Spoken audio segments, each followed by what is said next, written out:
Yes, we are live now. Hello friends, this is Himanshi and welcome to Let's Learn. Hopefully आप सभी बढ़िया होंगे, मस्त होंगे, जबरदस्त होंगे। आज हम EVS यानी एनवायरमेंटल स्टडीज करेंगे, नॉट साइंसेज, याद रखिएगा, क्योंकि 3rd to 5th तक जो है एनवायरमेंटल स्टडीज होता है, साइंस नहीं होता। 1 नंबर का क्वेश्चन ये भी है ना। तो पर्यावरण अध्ययन पे हम डिस्कशन करेंगे और EVS अपने अंदर, हालांकि ये अलग बात है, साइंस, सोशल साइंस और एनवायरमेंट तीनों को इंक्लूड करके रखता है, जिस लेवल की हम बात कर रहे हैं, प्राइमरी लेवल की। ठीक है ना। सभी को गुड इवनिंग, नमस्कार, राम राम, सत श्री अकाल, अस्सलाम वालेकुम, what do you feel connected with. Start करेंगे। मैं ये दोबारा तो नहीं रिपीट कर दिया, कोई बात नहीं, कर दिया होगा तो, है ना। और पेपर वाली प्रैक्टिस हम इसको इसलिए कह रहे हैं क्योंकि जो क्वेश्चंस 2023 के ऑनलाइन एग्जाम्स में आए हुए हैं उन्हीं को हम डिस्कस करने वाले हैं। ठीक है ना। वो अभी सीटेट की वेबसाइट पे अपलोड नहीं हुए हैं, मैं होपफुल हूं कि जल्दी हो जाएंगे, बट अपने पास हैं और हम लोग डिस्कशन उनका कर रहे हैं। ठीक, ये क्लास 1 है। ऐसे ही हम 30 मतलब जिस भी सब्जेक्ट में जितने क्वेश्चंस आते हैं उनकी प्रैक्टिस करते रहेंगे। एक दिन, 1 या 2 दिन वीक में निकाल के, बाकी के 4 दिन जो है पेडागोजी और 1 दिन कोई और सब्जेक्ट। ठीक है, क्योंकि जिसका पेडागोजी स्ट्रांग है दैट मींस वो अदर सब्जेक्ट्स भी डील कर सकता है। इसका एक एग्जांपल आज के सेशन में मैं आपको दिखाने वाली हूँ कि कैसे प्याजे से क्वेश्चन EVS में भी आया हुआ है ना। और भी कुछ चीजें जो आपका कॉमन सेंस है वो बहुत लागू होगा। ये एक ऐसा सेट है, 24 जनवरी का सेट है ये, 24 जनवरी morning shift of course paper 1 में ही होता है EVS, है ना। टेलीग्राम चैनल पे PDF सारी एक साथ कल शाम तक या मंडे को आपको मिल जाएंगी। लाइक शेयर सब्सक्राइब आप कर देंगे, बिना कहे कर देंगे। क्यों करेंगे? क्योंकि आपको सेशन पसंद आएगा। इसके अलावा कोई किसी भी बैच में आपको एनरोल करना है, पेडागोजी स्पेशल का लास्ट डेट है परसों। इसके अलावा CTET batches, D2+B batches, Bihar 7th phase, ये तीनों ही कैटेगरीज में आप जिसमें भी इनमें से एक में चाहें एनरोल कर सकते हैं। बहुत सारे बैचेस में एक साथ एडमिशन लीजिएगा मत, पढ़ नहीं पाएंगे एक टाइम पे। ठीक है ना। चलिए स्टार्ट करते हैं और समझते हैं कहानी क्या है। क्वेश्चन नंबर 1 बहुत ही प्यारा, सुंदर, सस्ता, टिकाऊ क्वेश्चन। और निशा आज हमारे साथ है तो थोड़ा हंसी मजाक भी होगा, उसके लिए भी आप खुद को तैयार महसूस कर सकते हैं। तुम आज तैयार तो ऐसे हो गया हो जैसे मॉडलिंग होगी, बस यहाँ रैंप वॉक होगी है। ये रैंप हमने इसीलिए बनवाया है? देखो एक बार, तो आप निशा को याद कर रहे थे और हमने सोचा निशा को बुला लेते हैं पोल लगाने के लिए, बहुत दिन से सीरियस माहौल हो रहा था। चलिए खैर, आ जाइए, बताइएगा एक बार, फटाफट से जवाब दीजिए। हाँ, क्वेश्चन नंबर 1 का D। इतना आसान क्वेश्चन दुनिया में बना ही नहीं है। और ये एक ऐसा सेट है जो मैंने देखा कि जनरली एक क्वेश्चन मैप से इंडिया के, कई बार 2 क्वेश्चन भी आ जाते हैं, और एक क्वेश्चन ट्रेन वाला, एक क्वेश्चन डायरेक्शन वाला, वो सब इसमें है ही नहीं। मतलब 3 टाइप है ही नहीं। लेकिन कुछ क्वेश्चंस ऐसे हैं जो सिलेबस में नहीं है, जो NCERT में 3rd to 5th में नहीं है, वो भी है ना। तो मस्त प्रैक्टिस करनी इसी तरह से मिक्स्ड क्वेश्चंस की। देखते हैं आउट ऑफ 30 आप कितने सॉल्व कर पाएंगे। 24 जनवरी का पूरा सेट है अभी 2023 का। क्वेश्चन नंबर 1 क्या कहता है हमसे, बस लेंथी बनाया गया। पता है इसमें एक बात जो मैं नोटिस कर पा रही हूं ऑनलाइन एग्जाम्स में सीटेट के, ये आपके कॉम्प्रिहेंशन को चेक करना चाहते हैं कि आप क्वेश्चन को पढ़ के भाषा कितने अच्छे से समझ पाते हैं। जिसका कॉम्प्रिहेंशन अच्छा है, जिसका पढ़ के समझने की क्षमता अच्छी है, वो ज्यादातर क्वेश्चंस डील कर लेगा, है ना। सेशन लेट हो रहा है, अगर मंडे से सेशन 9 बजे वाला है या 9:15 नहीं हो पाया तो इसका टाइम हम परमानेंटली 9:30 कर देंगे, क्योंकि कुछ भी करके सेशन लेट हो जाता है कई दिनों से, मैं ये देख रही हूँ। ठीक है ना। चलिए बहुत बढ़िया। वैसे तो आज छुट्टी रखने का मूड था, सैटरडे है, बहुत सारे दोस्तों से मिलना होता है, पेंडिंग दोस्त पड़े हुए हैं बस्ते में, ठंडे बस्ते में डाला हुआ है ना। नाराज वाराज हो जाएंगे, कोई फायदा नहीं है। देखिएगा D ऑप्शन है, 85% लोग कह रहे हैं। चलिए समझते हैं कहानी है क्या। मजा आएगा आज के डिस्कशन में, पक्का पक्का। अब एक बात और ध्यान रखनी है यहाँ, जब हम बात EVS की कर रहे हैं जो कि पेपर 1 में 30 मार्क्स का आता है। कितने मार्क्स का? 30 मार्क्स का पेपर 1 में EVS आपका आता है। अब ये EVS सिर्फ एनवायरमेंटल स्टडीज नहीं है कि आपको सिर्फ एनवायरमेंट के बारे में पढ़ते रहना है। इसमें से 15 नंबर नॉर्मल क्वेश्चंस या जनरल क्वेश्चंस आएंगे। GQ का मतलब वो GK नहीं है, जनरल सामान्य क्वेश्चंस, जिसमें 2 तरीके के हो सकते हैं ये क्वेश्चन, सॉरी, NCERT बेस्ड। ज्यादातर क्वेश्चंस NCERT बेस्ड होते हैं, कुछ 4-5 क्वेश्चन ये ऐसे भी डाल देते हैं, 4 से 5 क्वेश्चंस जो आपके जनरल अवेयरनेस टाइप के होंगे या एनवायरमेंट से रिलेटेड होंगे, चाहे वो यूपी टेट में या जनरल जो एनवायरमेंट के क्वेश्चंस होते हैं उस तरह के होंगे, है ना। और 15 नंबर में प्योर पेडागोजी आती है। कई बार ये 15 से 17, 20 तक भी पहुंच जाती है किसी किसी पेपर में। ये पेडागोजी आपके लिए बहुत स्कोरिंग हो सकती है यदि आपने CDP को अच्छे से पढ़ा है। अभी हम इस पर चर्चा करेंगे। पूरा NCERT की समरी भी लेट्स लर्न पे आपके लिए अवेलेबल है। अगर आप मैराथन्स देख लें, चैप्टर वाइज भी समरी अवेलेबल है, आप सर्च करके पढ़ सकते हैं यूट्यूब पे ही, लेट्स लर्न पे ही। EVS की पेडागोजी भी बहुत अच्छे से मैंने डिस्कस कराई हुई है। EVS की प्रीवियस प्लेलिस्ट या मैराथन सेशन आप देख सकते हैं, आपके क्वेश्चंस गलत नहीं होंगे।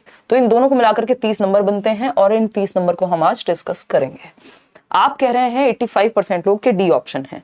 समझते हैं question. Solve the following riddle. एक पहेली दी हुई है, पहेली कुछ नहीं, आपका थोड़ा सा समय इनको कंज्यूम करना है पेपर में, इसलिए क्वेश्चंस बड़े करके दिए जाते हैं। दूसरा, बच्चों की लैंग्वेज में बात हो रही है ना।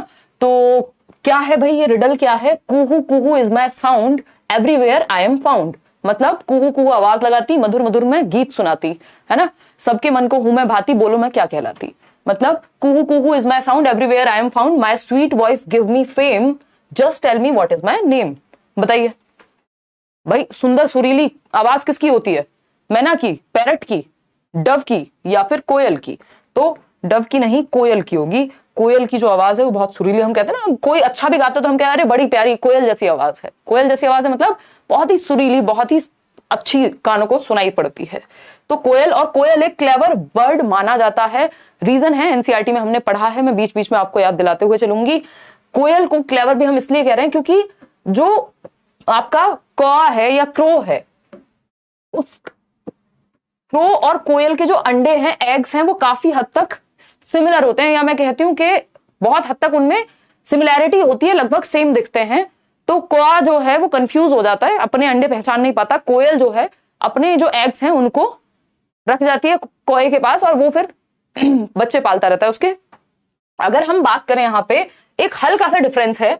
वो डिफरेंस क्या है कि कोयल के जो एग्स हैं वो स्लाइटली स्मॉलर होते हैं, यानी जो क्रो है उसके एग्स से, कौवे के एग से हल्के से छोटे पाए जाते हैं जो कोयल के एग्स हैं, अंडे हैं। ठीक, ये एक बेसिक सी जनरल इंफॉर्मेशन है जो हमें पता होनी चाहिए। क्वेश्चन नंबर 2 है और अब आप जवाब देंगे। अब देखिए ये जनरल क्वेश्चंस हैं, इस बार आपको नहीं पता क्वेश्चन कहां से आ जाए। हो सकता है पूरे 15 के 15 क्वेश्चन एनसीईआरटी से ही आ जाएं, हो सकता है 5-7 क्वेश्चन इस तरह के आ जाएं जो एनसीईआरटी में डायरेक्टली हमें देखने को नहीं मिलते। उसके लिए आप 6th 7th 8th की साइंस पढ़ लीजिए, आप ज्योग्राफी पढ़ लीजिए, हद से हद इतना ही काफी है। ठीक, देखिए एक बार अगर हम बात करते हैं, 49% लोग डी ऑप्शन कह रहे हैं। क्वेश्चन ने क्या पूछा है? With the increase in poaching of dears in the following food chain. Food chain सुना है सबने? नहीं सुना है तो सुन लीजिए, इसके बारे में पढ़ लीजिए। एनसीईआरटी गूगल पे डालिए फूड चेन, आगे लिखिए एनसीईआरटी, अपने आप टॉपिक निकल के आ जाएगा, है ना। इतना काम कर लेना है, जरूरी नहीं है कि आप एनसीईआरटी की किताबें ही खरीद के पढ़ेंगे, क्योंकि जरूरी तो है नहीं कि साइंस के सारे क्वेश्चन आ जाएंगे 6th 7th 8th के। तो जो बेसिक टॉपिक्स आए हुए हैं आपको मिल रहे हैं, उनको आप एटलीस्ट अच्छे से पढ़ लीजिए। जैसे फ्लावर्स के बारे में पढ़ना है, फूड चेन के बारे में पढ़ना है। पहले ये क्वेश्चन नहीं आता था, फूड चेन का क्वेश्चन पहले नहीं पूछा जाता था। जब से ऑनलाइन एग्जाम हुआ, इस तरह के एक्स्ट्रा क्वेश्चन भी आने लग गए। निम्नलिखित खाद्य श्रृंखला में हिरणों के अनाधिकृत शिकार बढ़ने के साथ, यानी अगर जो डियर है, ये फूड चेन का एक एग्जांपल दिया हुआ है इन्होंने, ग्रास यानी घास, घास खाएगा डियर, डियर को खा जाएगा टाइगर यानी बाघ। अब अगर डियर को मिसिंग, इसको 2 तरीके से पूछा जा सकता है कि डियर मिसिंग हो जाए यदि, यानी हिरण को अगर हम गायब करते हैं बीच में से, तो किसकी संख्या पर प्रभाव पड़ेगा? घास घटेगी या बाघ घट जाएंगे? यानी टाइगर्स, नंबर ऑफ टाइगर्स कम हो जाएंगे या ग्रास की क्वांटिटी कम हो जाएगी? बताइए भाई, शेर तो घास नहीं खाता ना, हम कहते हैं बाघ हो शेर हो वॉटएवर, ठीक, दोनों ही नहीं खाएंगे। What will happen to the food chain after a few years, यानी कुछ साल तक यदि हम बहुत ज्यादा शिकार, डियर का शिकार यदि होता रहेगा, तो किसकी पॉपुलेशन में इवेंचुअली डिक्लाइन होगा, यानी कम हो जाएगी? पहला है grass will start to decrease, के ग्रास डिक्रीज हो जाएगी, बल्कि ग्रास को तो खाने के लिए डियर नहीं बचा, एक प्रजाति कम हो गई तो ग्रास की क्यों क्वांटिटी कम होगी? नहीं होना चाहिए ऐसा। Tigers will increase their population, यानी बाघों की संख्या बढ़ जाएगी। बाघ खाएंगे क्या?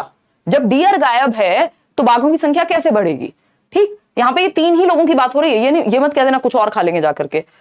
Population of tigers will decrease, यानी जो बाघों की संख्या है वो घट जाएगी। बात तो सही है। Tigers will change their feeding habit, ये सब नहीं करना, आपको इंपैक्ट बताना होता है। ऐसे अपनी मर्जी से ये नहीं कहना होता कि फूड हैबिट्स चेंज कर देंगे, आपको इस चीज का इंपैक्ट बताना है कि डियर के गायब होने से इंपैक्ट क्या पड़ेगा फूड चेन पे।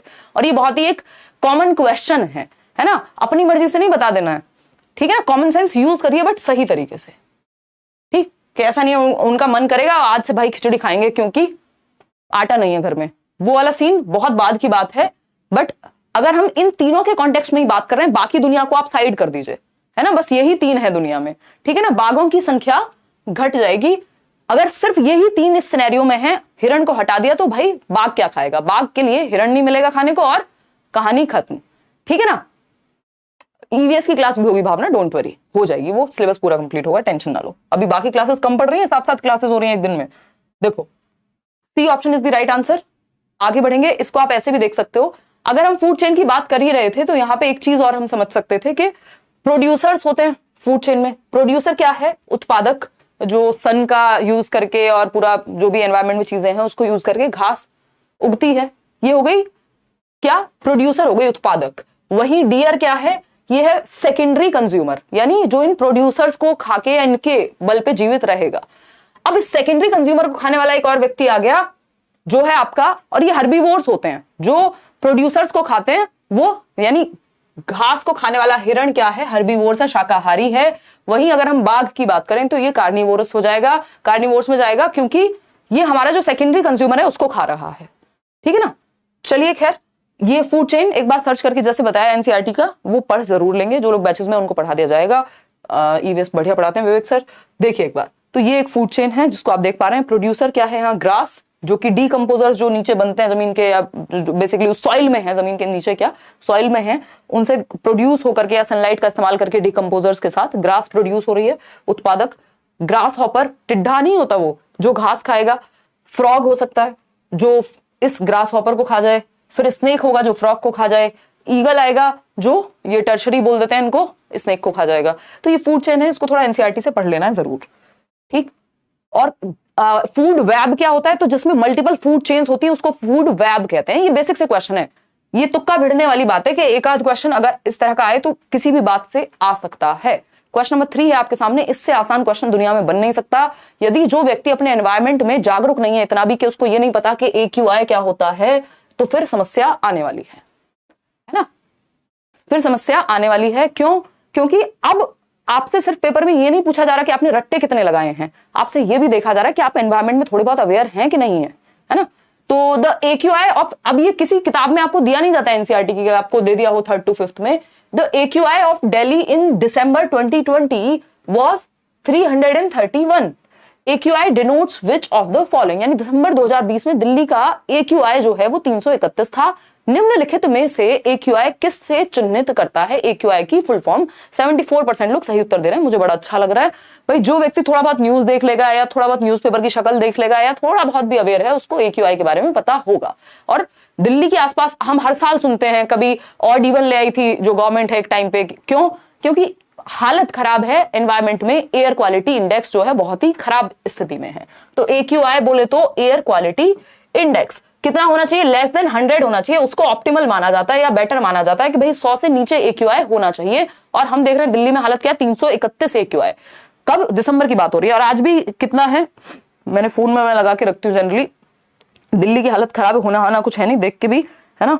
तो 116 दिखा रहा है भाई, 116। ये दिल्ली है, पता चले मैंने कहीं वसूरी लगा दिया हो, है ना? मैं विश्वास नहीं कर पा रही हूँ 116 AQI देख करके कि ये 116 है। How does it possible? चलो कोई बात नहीं। और टेम्परेचर क्या है आज? 32 डिग्री सेल्सियस। चलिए खैर, तो अगर हम बात करें less than 100 AQI is good, है ना? नोएडा वाइडा जाओ, वो पूरा अपना मार्केटिंग करके रखते हैं, देखो ये वाले एरिया का लेस देन 50 है, तो इंसान का मन करे यार क्या दिल्ली में पड़े हैं, इधर ही आ जाते हैं। देखिए एक बार, तो एयर क्वालिटी इंडेक्स क्या है? Less than 100। वायु गुणवत्ता सूचकांक, A for air, Q for quality, I for index. Basic सी जानकारी है, इतना हमें पता होना चाहिए, है ना? इसकी रीडिंग अगर लेस देन 100 आ रही है AQI में तो ठीक है एनवायरमेंट, 100 से ऊपर दिक्कत है। और अगर हम बात कर रहे हैं जो सेंसिटिव लोग हैं उनके लिए पहले दिक्कत बनेगी, बाकी सभी के लिए भी दिक्कत ही है। कहा जाता है जो इंसान दिल्ली में रह रहा है और एक नॉन स्मोकर है भैया, 10-20 सिगरेट तो वो भी दिन की फूंक ही लेता है बिना स्मोक किए। क्यों? क्योंकि एयर क्वालिटी इंडेक्स ही इतना खराब है। क्वेश्चन नंबर 4 देखिएगा, आते हैं, दिल पे ले गई मैं क्योंकि दिल्ली में रह के ये सब आता ही है दिमाग में। देखिए क्वेश्चन नंबर 4 देखिए, which of the following belongs to mammal family, यानी कि स्तनधारी परिवार का कौन सा एक व्यक्ति, तो नहीं कहेंगे, मैमल ही कहेंगे, इन 4 ऑप्शंस में से है? बताइए। 4 ऑप्शंस हैं आपके सामने, फटाफट से बताएंगे। मैम मेरे यहाँ 40 डिग्री सेल्सियस है। ओ भाई कहाँ रहते हैं आप? राजस्थान या उधर साउथ इंडिया में? यहाँ भी हो ही जाता है दिन में, अभी तो रात के 9:45 बजे है ना, तो ये तो बहुत ही सुहावना मौसम होता है। अदरवाइज हायर तो यहाँ भी हाईएस्ट जो रहा होगा दिन में वो 40 डिग्री सेल्सियस, रात को लोएस्ट हो जाएगा 25, अभी 32 है। ठीक है ना? मुझे बड़ा मजा आता है ये सब देखने में। देखना एक बार, अगर हम बात करें which of the following belongs to mammal family, और मुझे इससे एक किस्सा भी याद आ रहा है बट अभी मैं ज्यादा सुनाऊंगी नहीं, चलो सुना देती हूँ। क्या तुमसे रिलेटेड तुम्हें सुनना है? अच्छा कुछ नहीं, जब दीदी कॉलेज जाती थी बीएससी में तो उनको थोड़ा शौक है फैशन का, तो वो प्रॉपर हर दिन टेम्परेचर देख के निकलती थी, आज क्या टेम्परेचर, किस तरह कपड़े पहने जा सकते हैं, सर्दी हो गर्मी हो, अभी भी यही करती हैं खैर, बट तब का मुझे याद है, हम लोग एक ही रूम में रहते थे उस समय। तो शी इज स्मार्ट, यस। देखो एक बार तो देखते हैं फटाफट से क्या पूछा है। Which of the following belongs to mammal family, और मैमल फैमिली यानी स्तनधारी परिवार में से कौन सा एक आएगा? मैमल्स जनरली कहा जाता है कि अपने यंग वंस को जन्म देते हैं, और ये इनकी जो फीमेल्स हैं वो मिल्क से फीड कर सकते हैं अपने बच्चों को, मिल्क प्रोड्यूस करके। ठीक है, सेम पिंच कह रही हैं पूजा दीक्षित, बहुत बढ़िया बहुत बढ़िया, है ना, कमाल कमाल, बहुत बढ़िया। देखिए एक बार तो ए ऑप्शन जो है वो वेल्स आप लोग कह रहे हैं 76% लोग, बहुत स्मार्ट लोग हैं आप लोग, है ना। वेल बिल्कुल सही बात है, वेल को एक मैमल में काउंट किया जाता है। देखी होगी ना वेल्स, वो पुरानी मूवीज में भी आती थी आई थिंक, देखिए तुमने? नहीं, वो तो डॉल्फिन्स दिखाते हैं। तो वेल क्या है आपकी? ब्लू वेल गेम भी आया था एक, याद होगा, बच के रहना ऐसी चीजों से। तो ये मैमल है, क्यों? क्योंकि एक तो यंग वंस को जन्म देंगे, दूसरा क्या है, they can feed there young ones with their own milk.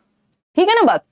Frogs आप देखते हैं एग ले करेंगे, पिजन, लिजार्ड, ये सब आपके या तो रेप्टाइल हैं या फिर ये आपके उभयलिंगी बोलते हैं ना फ्रॉग को, हम उभयचर बोलते हैं। उभयलिंगी तो एंड्रोगाइनस पर्सनालिटी, सीडीपी मिक्स कर दिया मैंने यहाँ पे, ठीक है ना।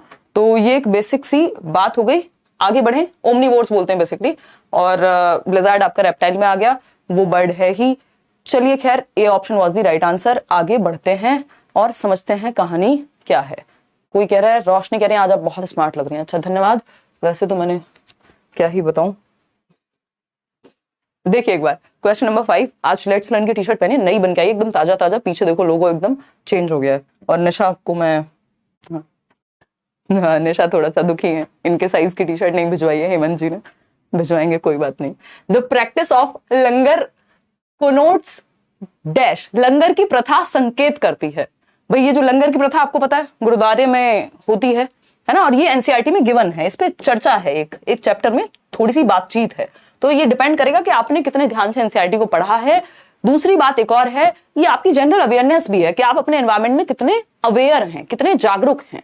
ठीक, तो लंगर कोनोट्स मिड डे मील स्कूल में, जिसको पीएम पोषण योजना बना दिया ना अभी, ठीक, पीएमएस, पीएम पोषण योजना, व्हाटएवर, खैर पीएमएस है या क्या है, पीपीएस होना चाहिए इस हिसाब से, बट पीएमएस ही I think. Free community kitchen या कॉन्ग्रेगेटेड ऑफरिंग या सेक्रेड फूड, बताइएगा एक बार फटाफट से बताओ। B option, free community kitchen. भाई लंगर क्या है? फ्री होता है, हम सबको पता है, मुफ्त समुदाय रसोई है, कि हम कम्युनिटी को बिठा करके खिला रहे हैं, है ना। आप कभी भी जाएं और लंगर में फ्री खाना खा सकते हैं। क्या हुआ? फ्री कम्युनिटी किचन प्रैक्टिस है। आगे बढ़ेंगे नेक्स्ट क्वेश्चन पर। नेक्स्ट क्वेश्चन क्या है? क्वेश्चन नंबर है 6। एक थोड़ा सा घुमा करके पूछा है, the ground water stored between layers of hard rocks below the water table is known as, यानी वाटर टेबल के नीचे जो ग्राउंड वाटर हार्ड रॉक्स में स्टोर्ड है, लेयर्स ऑफ हार्ड रॉक्स, मतलब भौम जल, यानी भूमि का जो जल स्तर है, भौम जल स्तर के नीचे कठोर चट्टानों की परतों के बीच भंडारित भौम जल को कहेंगे क्या?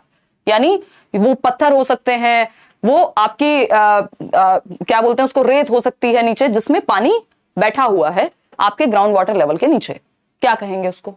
अच्छा धन्यवाद, शाहजा कह रही हैं कि रोज स्मार्ट लगती हैं। आज का टॉपिक यही रहेगा क्या? बस देखिएगा। मिड डे मील ऑफकोर्स एक स्कीम है, उसका नाम बदल करके इन्होंने पीएम पोषण योजना कर दिया ना, 1995 से शुरू हुआ था। देखिए फटाफट से जवाब दीजिए, लाइक शेयर करना आप भूल गए हैं। आज 13,501 लोग होकर के भी 501, ऐसा नहीं लगता ऐसा शगुन दे रहे हो, 501 221। देखो एक बार, और कितने लोगों ने लाइक किया? 4,600 ने। कहाँ हैं ये बाकी के 8,000 से ज्यादा लोग? बताइए। ए ऑप्शन 79% लोग। अंडरग्राउंड वाटर, नहीं यार, अंडरग्राउंड वाटर की तो बात ही हो रही है। ग्राउंड वाटर अपने आप में अंडरग्राउंड वाटर तो कहलाएगा, और क्या कहोगे उसको? ये जो हार्ड रॉक्स हैं, पूछा क्या है ये देखो, layers of hard rocks below the water table. In hard rocks को क्या कहेंगे? ये सेडिमेंट्स हो सकते हैं, है ना, ये पत्थर हो सकते हैं, ठीक, बलुआ पत्थर या मिट्टी, रेत, वो सब हो सकता है जो पानी को होल्ड करके रखे। तो ये एक्विफर या फिर जलभर कहेंगे इसको, और इसका कोई और नाम नहीं है। तो ये एक्स्ट्रा चीजें हैं जो थोड़ी थोड़ी हमें पढ़ लेनी है जब हम वाटर टेबल के बारे में पढ़ रहे होंगे। ये ऐसे टॉपिक हैं जिनको एक्स्ट्रा में लिख लो कि फूड चेन के बारे में पढ़ना है, वाटर टेबल के बारे में पढ़ना है, ये सब चीजें पढ़नी है। क्वेश्चन नंबर 7 देखिए और जवाब दीजिए। जनता क्या चाहती है? जवाब बताइएगा एक बार। Consider the following statements about elephants. Elephants पे लगभग हर एक शिफ्ट में क्वेश्चन आता ही आता है, आज से नहीं जमानों से क्वेश्चन पूछा जाता है। देखिएगा, ऑप्शन ए है the weight of a 3 month old baby elephant is about 2 quintals. यानी कि the weight of a 3 month old baby elephant is about 2 quintals, यानी 3 माह के हाथी के बच्चे का भार लगभग 2 क्विंटल होता है, यानी 200 kg वेट 3 महीने के हाथी के बच्चे का। हमारे तो जीवन भर में ना हो, जिसका हो जाए वो हेल्दी नहीं है, ठीक है ना। तुम तो नहीं पहुंच गए 200 किलो तक फिर तुम्हारे लिए एक बड़ा गेट लगवाएंगे यहाँ। निशा आ रही है भाई। देखो एक बार option B, elephants do not rest very much, they sleep only for 2 to 4 hours, यानी 2 से 4 घंटे ही रेस्ट करते हैं। इतने बड़े शरीर के साथ आपकी तरह नहीं है 10 घंटे सो गए तो उठे ही नहीं, है ना, अगले दिन ही उठाएंगी मम्मी। हाँ बात सही है, ये दोनों ही बातें हमें सही, सुंदर, सस्ती, टिकाऊ लग रही हैं। सी ऑप्शन है, an adult elephant can eat more than 2 quintals of leaves and twigs in 24 hours। अब इसमें बहुत लोग कंफ्यूज रहते हैं। देखो 2 क्विंटल्स नहीं होता, ये होता है 100 kg of leaves and twigs, यानी जो झाड़ियां और पत्तियां हैं वो लगभग 100 किलोग्राम तक की ही हाथी खाता है, 200 किलोग्राम नहीं खाता। 3 महीने के हाथी के बच्चे का वेट 200 किलोग्राम हो सकता है, बट वो जो पत्तियां खाता है वो 100 से 100 किलोग्राम के आसपास ही खाता है एक दिन में, है ना। वो कहा जाता है ना, हाथी को लेना आसान है, पालना मुश्किल है, ठीक है ना। ये कार्स पे भी अलाउ, मतलब एलिजिबल है ये बात कि भैया जो महंगी गाड़ियां हैं उनका मेंटेनेंस तगड़ा लगता है। अभी आई है गाड़ी सर्विस होके तो मुझे याद आ गया, है ना। देखो एक बार 65,000 बिल बना दिया उन्होंने। देखो, an elephant herd comprises members of 2-3 families and the oldest male is the leader of the herd. यानी एक जो एलिफेंट हर्ड है, जो हाथियों का झुंड है, उसमें 2 या 3 फैमिलीज होती हैं बस, और ओल्डेस्ट मेल एलिफेंट को लीडर कहा जाता है। ये दोनों ही बातें क्या है? गड़बड़ है, ठीक नहीं चलेंगी। तो सिर्फ ए और बी सही है। ए और बी कहां है ऑप्शन में? ढूंढो ए ऑप्शन। ए ऑप्शन कितने लोगों ने सही दिया है? 45% लोग अब जाकर के सही दे पा रहे हैं। यानी 4 ऑप्शन आपको दे दो तो आप कंफ्यूज आते हो, है ना, कंफ्यूज या जाते हो, वॉट एवर, ठीक, क्लियर है। हाँ, सुबह शाम खाएगा तो 200 किलो हो जाएगा। अरे नहीं यार, एक दिन की बात हो रही है तरुण, ऐसे अपने आप तुक्के नहीं लगा लेने के सुबह के नाश्ते में 100 किलोग्राम, फिर 1 क्विंटल दोपहर, फिर 1 क्विंटल शाम को, तो 300 किलोग्राम हाथी का खाना हो गया। फिर आपको नहीं मिल पाएगा खाना इतना अगर हाथी ही खा जाए तो। फास्ट फास्ट कराओ, दोस्तों के साथ गपशप करना है। पढ़ाई के लिए टाइम नहीं है इनके पास, गपशप के लिए टाइम है। इसके बाद करिएगा गपशप, आप मेरे से करिए, मैं कर रही हूँ ना गपशप। देखो ए एंड बी दोनों सही हैं। अब यहाँ पे ध्यान रखना है कि एक तो हाथी जो है वो 100 किलोग्राम तक खाता है, 100 kg या 1 क्विंटल जिसको हम कहेंगे। वहीं 2 से 3 फैमिली नहीं होती। आपके जो हाथी हैं वो 10-12 हाथी होते हैं, और उसमें फीमेल एलिफेंट्स होती हैं ज्यादातर, और यंग वंस उनके बच्चे होते हैं, है ना। और 14-15 साल के होते ही जो मेल एलिफेंट होंगे वो झुंड छोड़ के चले जाते हैं। तो ये भी हमें ध्यान रखना है। फीमेल एलिफेंट जो सबसे ओल्डेस्ट या जो सबसे बूढ़ी मादा हाथी है वो झुंड की क्या होगी? सरदार होगी, यानी क्या होगी? Oldest female elephant is the leader of the heard. Mail elephant नहीं, मेल एलिफेंट्स तो होते ही नहीं है हर्ड में, या तो बच्चे होते हैं या मादा हाथी होती है, फीमेल एलिफेंट्स होती हैं। तो ये बातें ध्यान रखनी है क्योंकि यही बातें तो काम आएंगी। देखिए क्वेश्चन नंबर 8 क्या है ये, फटाफट से बताइएगा। तो हाथी के बारे में एक दो चीजें और हैं, जैसे कि हमें पता है कि वो मड से खेलना पसंद करते हैं, कीचड़ से, मिट्टी से, पानी से, मड एंड वाटर। और ये जो मड है उनकी जो स्किन है उसको कूल रखने में हेल्प करता है गर्मी में, ठीक है ना। तो ये एक बेसिक सी बात है। इनके जो कान होते हैं वो पंखों की तरह काम करते हैं, जो ईयर्स हैं फ्लैप की तरह काम करते हैं, बड़े बड़े कान होते हैं हाथी के, ठीक। और हाथी क्या है? लार्जेस्ट या बिगेस्ट एग्जिस्टिंग मैमल है, यानी सबसे बड़ा मैमल जो है हाथी अर्थ पे एग्जिस्ट करता है वो हाथी ही है सबसे बड़ा, ठीक। बिगेस्ट लिख भी देती हूं यार मैं, biggest mammal, biggest existing mammal, यानी पुराने जो एक्सटिंक्ट हो गए, गायब हो गए, उनकी बात नहीं हो रही। अभी हम मैमल की बात कर रहे थे ना, उसमें आपके वेल वाले क्वेश्चन में। क्वेश्चन नंबर 8 देखिए, Rita pointed to a bird and said, Rita ने एक पक्षी की ओर इशारा किया और कहा, क्या कहा? This bird's eyes are in front of its head, यानी सर के यहाँ पे खोपड़ी पे लगी हुई हैं, सर के आगे लगी हुई हैं, इन front of the head of a bird लगी हुई हैं, लाइक माइन, जैसे हमारी लगी हुई हैं, ठीक है ना, आंखें। Which bird do you think she was pointing to, यानी रीता ने एक पक्षी की ओर इशारा किया और कहा, देखो इस पक्षी की आंखें इसके सिर के सामने हैं, बिल्कुल मेरे समान। यानी जनरली क्या होती है, पक्षी की आंखें ऐसे होती हैं, मतलब एक इस साइड दूसरी उस साइड, लेकिन यहां पे बात हो रही है सामने लगी हुई हैं आंखें, मतलब हमारे जैसे ही लगी हुई हैं। अब इसमें आप लोग मिक्स्ड आंसर दे रहे हैं, कबूतर है, गौरैया है, यानी पिजन, स्पैरो, आउल, क्रो, कौन है ये? तो ये आपको पता होना चाहिए, आउल है ये, है ना, उल्लू है। आपके बारे में बात नहीं हो रही है ना, आपके किसी दोस्त के बारे में बात हो रही है ना, जो व्यक्ति आपको पसंद नहीं है उसके बारे में बात हो रही है। खैर ये तो हुई मजाक की बात। और जो आउल है वो व्हाइट एंड ब्लैक में देख पाता है, ब्लैक एंड व्हाइट में बेसिकली, क्योंकि जो भी नाइट में जगने वाले एनिमल्स हैं वो ब्लैक एंड व्हाइट में ही चीजें दिखती हैं। उनको ब्लैक एंड व्हाइट टीवी आता था ना पहले, यानी सफेद और काले रंग में ही, उनको कलर्ड विजन, उनके पास आपका 1080p वाली HD पिक्चर्स उनको नहीं नजर आती कलर में, ब्लैक एंड व्हाइट में कलर जो है HD नजर आता होगा। जो पक्षी या बर्ड्स या जो भी जो जीव जंतु हैं वो दिन में जगते हैं, उनको कुछ हद तक कलर्स दिख पाते हैं, वो रंग देख पाते हैं, लेकिन जो रात में जगते हैं उनको ब्लैक एंड व्हाइट में ही चीजें नजर आती हैं। वैसे तो मैं भी रात में ही जगती हूँ, बट मुझे कलर अभी तक नजर आ पा रहे हैं। जिस दिन ब्लैक एंड व्हाइट होंगे मैं दिन में जगना शुरू कर दूंगी। देखिएगा एक बार, अगर हम बात करें आउल की, तो ये आप देख पा रहे हैं, इसकी जो आंखें हैं वो इन फ्रंट ऑफ इट्स हेड हैं, ठीक है ना, आउल। ठीक है, देख पा रहे हैं कि नहीं देख पा रहे हैं, देख ही नहीं रहा होगा। ठीक, तो आउल क्या है, उल्लू, रात को जगता है, white and black and white colour में ही इसको चीजें दिखती हैं, और आंखें बिल्कुल इन फ्रंट ऑफ दी हेड है, एकदम शक्ल के मतलब सॉरी सर के सामने है। जबकि बाकी बर्ड्स में अगर हम देखें, मान लीजिए पिजन है ये, तो इसकी आंखें बोथ साइड्स हैं, अपना जो खोपड़ी है उसके दोनों तरफ हैं, वहीं और आईज जो है फिक्स्ड होती हैं। एक बर्ड में मूव नहीं कर पाता, उसको पूरी गर्दन घुमानी पड़ेगी अगर उसको चीजें देखनी है तो। किसको? बर्ड्स को, ठीक है ना। बर्ड्स पे एक पूरा चैप्टर है एनसीईआरटी में, मैंने जो नोट्स दिए हुए हैं आपको फ्री टेलीग्राम चैनल पे, उसमें भी ये कहानी लिखी हुई है ना। निशा मैडम के सौजन्य से भी कंपाइल करने में इनका पूरा हाथ रहा है ईवीएस वाली पीडीएफ को। लोकटक लेक, तो गलती अगर कुछ है वो भी इनकी है। भूल गई क्या तुम? भूल गई पोल लगाना? लगा तो दिया। इसी क्वेश्चन का, क्वेश्चन नंबर 9। बहुत बढ़िया, मुझे लगा ऐसे चैटिंग वेटिंग में बिजी हो। Loktak lake is the only place for which kind of endangered dears, यानी संकटापन्न हिरणों के लिए लोकटक झील एक स्थान है। यानी किस प्रकार के एंडेंजर्ड डियर्स, यानी जो गायब हो रहे हैं, विलुप्त हो रहे हैं, उनमें से कौन सी प्रजाति के लिए लोकटक लेक जो है एक ओनली प्लेस है जहां पे किस तरह के डियर रहते हैं वो आपको पहचानना है। डियर आपका प्यारा प्रिय नहीं, ये हिरण वाला डियर है। कितने लोग सही उत्तर दे रहे हैं? 43% लोग गलत दे रहे हैं। संगई ये हिरण है या डियर है ना, इसको थोड़ा सा ध्यान रखेंगे। आगे बढ़ेंगे, इस पे थोड़ा सा पढ़ भी सकते हैं। एंडेंजर्ड जो आपके स्पीसीज हैं, और दूसरा जो नेशनल पार्क्स हैं इंडिया में। एक आध क्वेश्चन अगर बहुत खराब आपका शिफ्ट आ जाए तो पूछा जा सकता है, जनरली नहीं पूछता। अगर हम बात करते हैं क्वेश्चन नंबर 10 की, ये क्वेश्चन निश्चित है, आता ही है हर बार, एनसीईआरटी से ही है। Venus fly trap and pitcher plant are called as insectivorous plants as they trap insects using specialized leaves or parts of leaves. These plants derive dash from insects. ये मैंने एनालिसिस में भी जब आना शुरू हुआ था आपके साथ डिस्कस किया था। क्या कहता है ये? वीनस फ्लाई ट्रैप तथा पिचर प्लांट को कीटभक्षी पौधे के नाम से जाना जाता है, क्योंकि ये विशिष्ट पत्तियों या पत्तियों के भागों का प्रयोग करके, जो इनकी पत्तियां होती हैं पौधों में, मैं अभी आपको आगे पिक्चर दिखाऊंगी, उनसे जो कीट होते हैं, कीड़े होते हैं, उनको ट्रैप कर लेते हैं, पकड़ लेते हैं, अपने जाल में फंसा लेते हैं। ठीक, ये क्या निकालते हैं?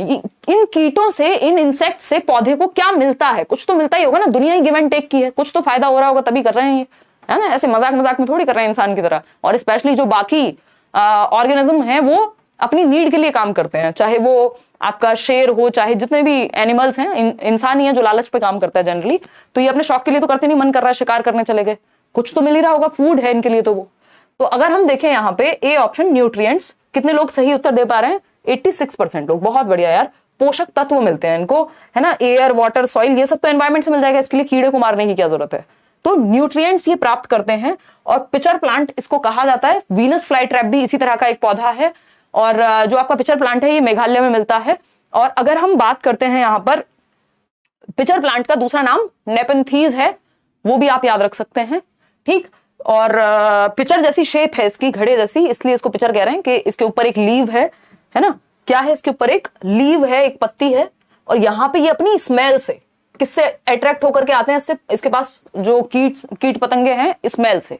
आवाज ही नहीं निकालता है, कई बार पेपर में आ जाता है कि इसकी साउंड से अट्रैक्ट होकर आते हैं। साउंड से अट्रैक्ट होकर नहीं आते, इसकी स्मेल से। ये एक तरह की स्मेल एमिट करता है, जिसकी वजह से जो कीट पतंगे हैं वो आ जाते हैं, है ना। बीन वाला सिस्टम पता है ना आपको? सांप, आपका कालबेलिया जो है यानी सपेरे, वो बीन की किससे? वाइब्रेशन से आते हैं। आवाज सुन के नहीं कि अमरीश पुरी बहुत अच्छी बीन बजा रहे हैं तो हम चले जाते हैं, उनको वाइब्रेशंस फील होती है। और इनको, ये इंसेक्ट्स को बुलाने के लिए स्मेल का प्रयोग करते हैं, अपनी एक अलग तरह की स्मेल छोड़ते हैं। कौन?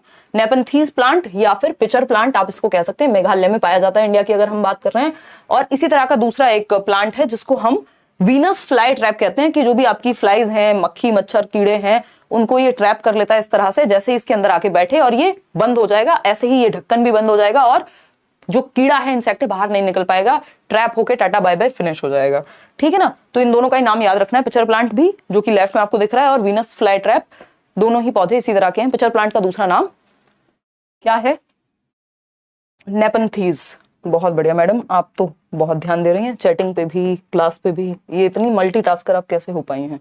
हंसी तो देखो, देखो एक बार फटाफट से जवाब दो। पूछा है वर्ल्ड वाटर डे कब सेलिब्रेट किया जाता है? अब वर्ल्ड वाटर डे पूछा है आपसे, योगा डे पूछ सकता था। ये बेसिक डेज है जो आपको पता होने चाहिए एनवायरमेंट के अराउंड। बताइए फटाफट से।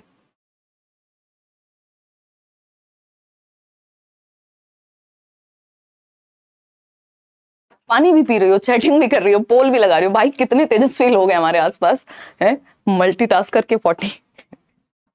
देखो एक बार, देखो एक बार, अगर हम बात करें वर्ल्ड वाटर डे, विश्व जल दिवस मनाया जाता है कब?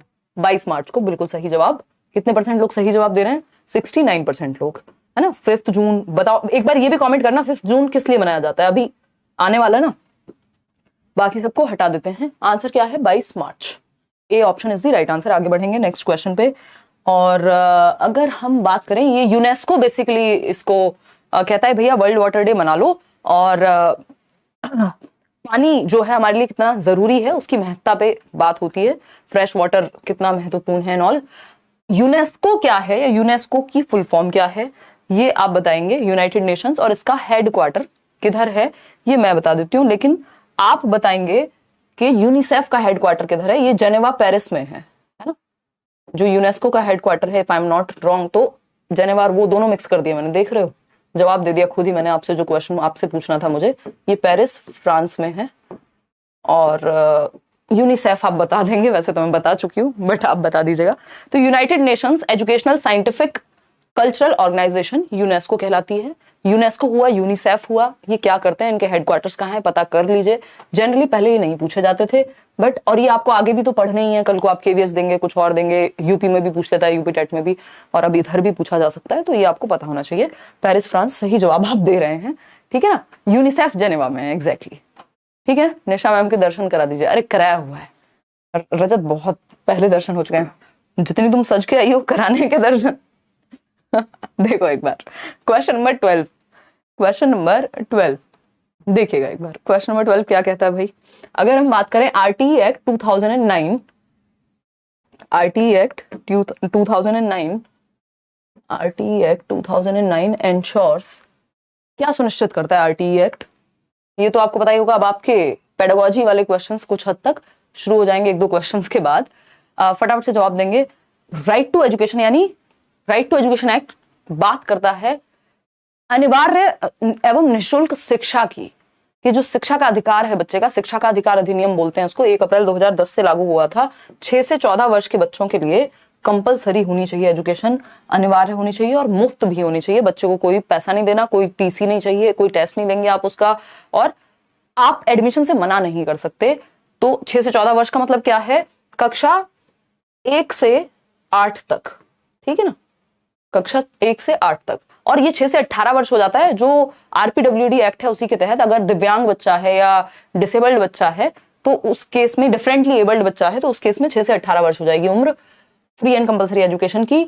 और ये 6 साल तक, जन्म से नहीं, जन्म से 6 तक नहीं, अभी हम कर रहे हैं कोशिश के शुरू से ही शुरू कर दें इसको, हम 6 से ना सीधा शुरू करें। कंपलसरी एजुकेशन 14 साल तक के लिए, मतलब 6 से 14 साल, ना कि जन्म से 14 नहीं है, ये 6 से 18 नहीं। D option is the right answer. Question number 13 फटाफट से देखिए और जवाब दीजिए। बहुत ही प्यारा सा सवाल है ये, कहीं ना कहीं एनसीईआरटी में इसकी बात हुई है, बट इन्होंने फसल को चेंज कर दिया। Below are given steps of process of growing onion crop, यानी आप प्याज की फसल उगा रहे हैं, इसके लिए स्टेप्स कौन से लागू होंगे बताइएगा। These steps are not in proper sequence, sequence में नहीं है, ए बी सी डी ये सारे ई तक 5 स्टेप दिए हुए हैं, बट आपको ये 1 2 3 4 5 के हिसाब से लगाने हैं, कौन सा पहले आएगा कौन सा बाद में आएगा। हाँ, आर्टिकल 21A के में बात होती है, जो आपका आर्टिकल 21A है उन्होंने इंसर्ट किया था आपके कॉन्स्टिट्यूशन में आरटी के वजह से। आर्टिकल 45 ECCE की बात करेगा, ठीक है ना। आज से सीटेट की प्रिपरेशन करूं तो क्या बिल्कुल हो जाएगा यार। सीटेट महीने भर में भी करते हैं लोग, 2 महीने में भी। 2 महीना तो बहुत अच्छा समय है जिसमें आप बहुत अच्छे से मेहनत करें तो आपका बहुत अच्छा स्कोर आ सकता है, और इतना आपके पास अभी है समय। देखिएगा, बताइए। Digging to loosen the soil, इसमें आप लोग जवाब अलग अलग जवाब आ रहे हैं। यानी सबसे पहले हम मिट्टी की गुड़ाई करते हैं, यानी उसको थोड़ा सा लूजन अप करेंगे, ठीक है, डिग करेंगे हल्का हल्का, बहुत गहरा नहीं, है ना। उसको हम प्लफ नहीं करते, डिग करते हैं बस थोड़ा थोड़ा। तो बात तो सही है, सबसे पहले यही करना पड़ेगा। वीडिंग, फिर खरपतवार हटा देंगे। खरपतवार भैया कहीं फसल होगी तब तो हटेगी ना, पहले फसल तो लगाओ। पहले डिगिंग कर लिया तो वो क्लियर बात हो गई। कटिंग द ड्राइड लीव्स, ये सब तो बाद की बात है। सोइंग ऑफ सीड्स, तो पहले हम digging to loosen the soil, हम मिट्टी की गुड़ाई करते हैं, फिर उसके बाद उसमें बीज बोते हैं सेकंड पे, ठीक। फिर उसके बाद क्या करेंगे भाई, फिर उसके बाद जो भी एक्स्ट्रा वहां पे क्या कहेंगे उसको पेड़ पौधे या एक्स्ट्रा चीजें उग जाएंगी, उसको वीडिंग, अनवांटेड जो चीजें होंगी उसको वीडिंग के थ्रू, यानी खरपतवार ही बोलते हैं उसको, हटा देंगे। थर्ड पॉइंट पे। फोर्थ पे क्या करेंगे, पहले अनियन को निकालेंगे, प्लग करेंगे, प्याज को उखाड़ कर बाहर निकालेंगे, बाद में जो उसकी ड्राइड लीव्स हैं उनको साइड कर देते हैं। तो इस तरह से सीक्वेंस बन गया आपका। क्या सीक्वेंस है ये, पहले हमने डिग किया, यानी फर्स्ट ए तो सभी में फर्स्ट है। बी कौन सा है, ई ऑप्शन। ई ऑप्शन देखो कहां कहां है, तो ये दोनों ऑप्शन हट जाएंगे एलिमिनेशन मेथड के थ्रू। ए या डी में से कोई एक होगा, सॉरी बी या डी में से कोई एक होगा। डी कह रहे हैं 38% लोग। फिर थर्ड स्टेप क्या है, वीडिंग।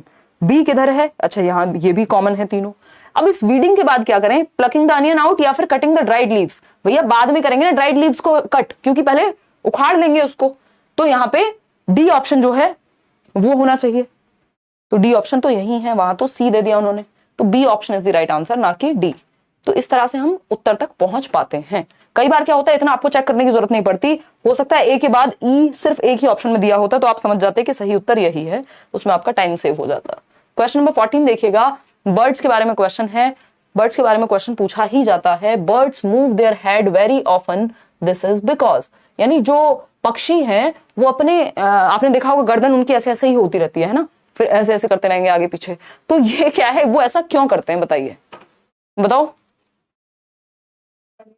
वेरी गुड, बहुत बढ़िया, 180 डिग्री देख पाते हैं। ऐसे ऐसे खतरनाक गणितज्ञ बैठे हैं हमारे साथ, देखिएगा एक बार। और लाइक शेयर करते रहना है, जो लाइक शेयर करना भूल जाएगा 1 नंबर कट जाएगा पेपर में, मजाक कर रही हूँ। देखो एक बार, muscle twitching is common in neck, यानी जो मसल ट्विचिंग है, गर्दन में मांसपेशियों का फड़कना आम होता है, मतलब नेचुरली ही मांसपेशियां जो है वो ट्विच करती रहती हैं, फड़कती रहती हैं। Eyes are fixed and can not move, ये मैंने आपको बताया था शुरुआत में ही। It is an involuntary action, की अनैच्छिक क्रिया अपने आप होती रहती है, जैसे दिल का धड़कना, है ना। टू गिटार का बजना लोग इंसान को देख के, टू अट्रैक्ट मेट, नहीं ऐसा नहीं है। और तुम्हें बहुत समझ में आते हैं ऐसे घटिया जोक्स, पीजे कहते हैं ना, पुअर जोक की कैटेगरी में नहीं डालेंगे। Muscle twitching is common in neck, ये भी नहीं है, इनवॉलेंट्री एक्शन भी नहीं कहेंगे, इसको कहेंगे because eyes are fixed and can not move, आंखें इनकी स्थिर होती हैं, तो इनको पूरा गर्दन को घुमाना पड़ता है, आगे पीछे करके देखना पड़ता है कि अगर ये दूसरी साइड देखना चाह रहे हैं तो ये करना पड़ता है। कोई कह रहा है एक्टिंग भी अच्छी करते हैं आप, भैया अरे वो बहुत महान व्यक्ति लिटरेचर में भी हम पढ़ते थे, बताना जरा, जिनको कुछ और ही बोलते हैं, हाँ मतलब इंडियन लोग बहुत खराब प्रोनाउंसिएशन करते हैं। शेक्सपियर, हाँ तो विलियम शेक्सपियर, तो उन्होंने जो है कहा है कि भैया टीचिंग जो है एक थिएटर है, 90%, 10% पढ़ाना है, तो इतना तो हमें नहीं आता है बट काम चला लेते हैं हम, ठीक। चलिएगा, खैर देखते हैं कहानी है क्या। अगर हम बात करें, eyes are fixed and can not move, आंखें स्थिर होती हैं, मूव नहीं कर सकती, इसलिए गर्दन को घुमाना पड़ता है ज्यादातर बर्ड्स को। इतनी बात क्लियर है? कोई दिक्कत परेशानी दर्द समस्या? दूसरी साइड का देखना है तो उनको गर्दन घुमा करके ही देखना पड़ेगा। एक बहुत ही कॉमन सेंस वाला क्वेश्चन आपके सामने आ चुका है। देखो लर्निंग जो है वो जॉयफुल होनी चाहिए, मजेदार होनी चाहिए, चाहे इस चक्कर में व्यक्ति जो यहाँ खड़ा है उसको ड्रामे करने पड़े, उसको एक्टिंग करनी पड़े, उसको कुछ भी करना पड़े, ठीक है ना। आपकी सिर्फ 9 बजे वाली क्लास लेके सीटेट क्लियर किया है, both paper. Big salute to mnemonic queen. अरे धन्यवाद रजत। हाँ, निमोनिक्स मैं बहुत सारे देती हूँ जिसकी सहायता से आप अपने ब्रेन में चीजों को सस्टेन करके रख सकते हैं। मेरी लगभग हर थियरी के मैंने निमोनिक्स आपको दिए हुए हैं, बनाए हुए हैं। बाकी लोग भी अभी उसको कॉमन मतलब यूज करते हैं, कॉपी करते हैं, बट ठीक है। आप लोगों को मदद मिलती है, वही है मेन मुद्दा, है ना। जैसे SPCF हो गया, पियाजे का, वाइगोस्की का, एरिक्सन की थ्योरियां 8 स्टेजेस हैं, उसके भी मैंने बनाए हुए हैं। तो highest rainfall in India is recorded in, यानी सबसे ज्यादा बारिश भारत में कहां पर होती है।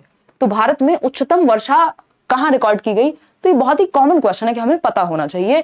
क्या होगा? चेरापूंजी होगा। इसमें बहुत कंफ्यूज रहते हैं क्योंकि या अगुम्बे होगा या महाबलेश्वर। तो ये दोनों ऑप्शन में हटा देती हूँ, ए या डी में से कोई एक होगा, या तो चेरापूंजी है या फिर मौसिन राव है। अब मौसिन राम है कि चेरापूंजी है, आप बताएंगे फटाफट से, बताइए फटाफट से। हाँ, इसका जो सही उत्तर है वो है आपका मौसिन राम या मौसिन राव, अंग्रेजी में जैसे आप बोलना चाहें। मौसिन राम में सबसे ज्यादा वर्षा होती है, और ये हम शायद हमने कहीं तो पढ़ा है एनसीईआरटी में, मुझे ऐसा याद आ रहा है ना। तो ये वैसे भी हमें पता होना चाहिए। कहाँ है बताइए, कहाँ है? मेघालय, ठीक है ना। तो मेघालय में, इसके बाद चेरापूंजी है। कुछ MM का अंतर है, आई थिंक 11,000 समथिंग MM की बारिश होती है, 11,800 समथिंग, और 490 फीट नहीं 490 MM और समथिंग। और आपका फीट में मेरे को एग्जैक्टली याद नहीं है, बट वो भी आप देख सकते हैं, एक बार इंटरनेट का इस्तेमाल कर लेना, या किसी किताब में तो मुश्किल मिलेगा मेरे ख्याल में। तो 11,800 MM के करीब वहां वर्षा होती है। तो डी ऑप्शन इसका सही उत्तर आपके, हाँ बताया हुआ है ना पहले। ऐसा हो जाता है कई बार, चेरापूंजी में ज्यादा होगी मान लो किसी साल, लेकिन जो जनरली इस क्वेश्चन का आंसर और जो ऑफिशियली भी ये लोग मानते हैं वो, क्योंकि आपको ऑफिशियल भी लेकर के चलना है, अपनी मर्जी से नहीं चल देना कि इस बार तो यहाँ ज्यादा हुई थी, ठीक है ना। चलिए खैर आगे बढ़ते हैं। ये मौसिन राव विलेज है कहाँ? मेघालय में। क्वेश्चन नंबर 16 बताया था ना मैंने, हाँ बताया, चलो बहुत बढ़िया, बहुत अच्छा लगा। एक बड़ा सा क्वेश्चन है। अब यहाँ पे पेडागोजी के क्वेश्चन शुरू हो गए। जो 15 क्वेश्चन है प्योर, ये क्वेश्चन नंबर 16 है वो पेडागोजी के हैं, ठीक है ना। किसके हैं? शिक्षण शास्त्र के हैं, कि आप ईवीएस पढ़ाएंगे कैसे, ये पूछेगा आपसे। और ये आप बहुत अच्छे से सॉल्व कर सकते हैं यदि आपने सीडीपी अच्छे से पढ़ी हुई है। 15 नंबर आपके कोई नहीं रोक सकता इस पेपर में, ठीक है ना। ये ऐसे क्वेश्चंस कहां से करें? प्रीवियस ईयर से। प्रीवियस ईयर को आधार बना के ऐसे क्वेश्चंस जो जो एक्स्ट्रा टॉपिक लगे उनको करते जाओ। नहीं तो 6th 7th 8th की साइंस की एनसीईआरटी पढ़ लो, ज्यादा समय है तो। एक दो क्वेश्चन अगर एक्स्ट्रा आ भी गए, ये जरूरी नहीं है हर बैच में ही आए, कई बैचेस में सिर्फ एनसीईआरटी के क्वेश्चन आ रहे हैं, किसी में ऐसे 2 4 6 क्वेश्चन डाल दिए, है ना। किसी में मैप का तो क्वेश्चन आता है जनरली, लेकिन इस सेट में नहीं है। इन 30 क्वेश्चंस में ना मैप का क्वेश्चन, ना ट्रेन का क्वेश्चन, ना डायरेक्शन का क्वेश्चन, जबकि इन्हीं 3 टॉपिक से 4-5 क्वेश्चन बन जाते हैं। कल्याणी क्या कह रही है? कल्याणी की सुन लेते हैं। Kalyani shows experiment using globe and explains her class 5 students that part of the earth facing the sun has day and the part of the earth away from the sun has night।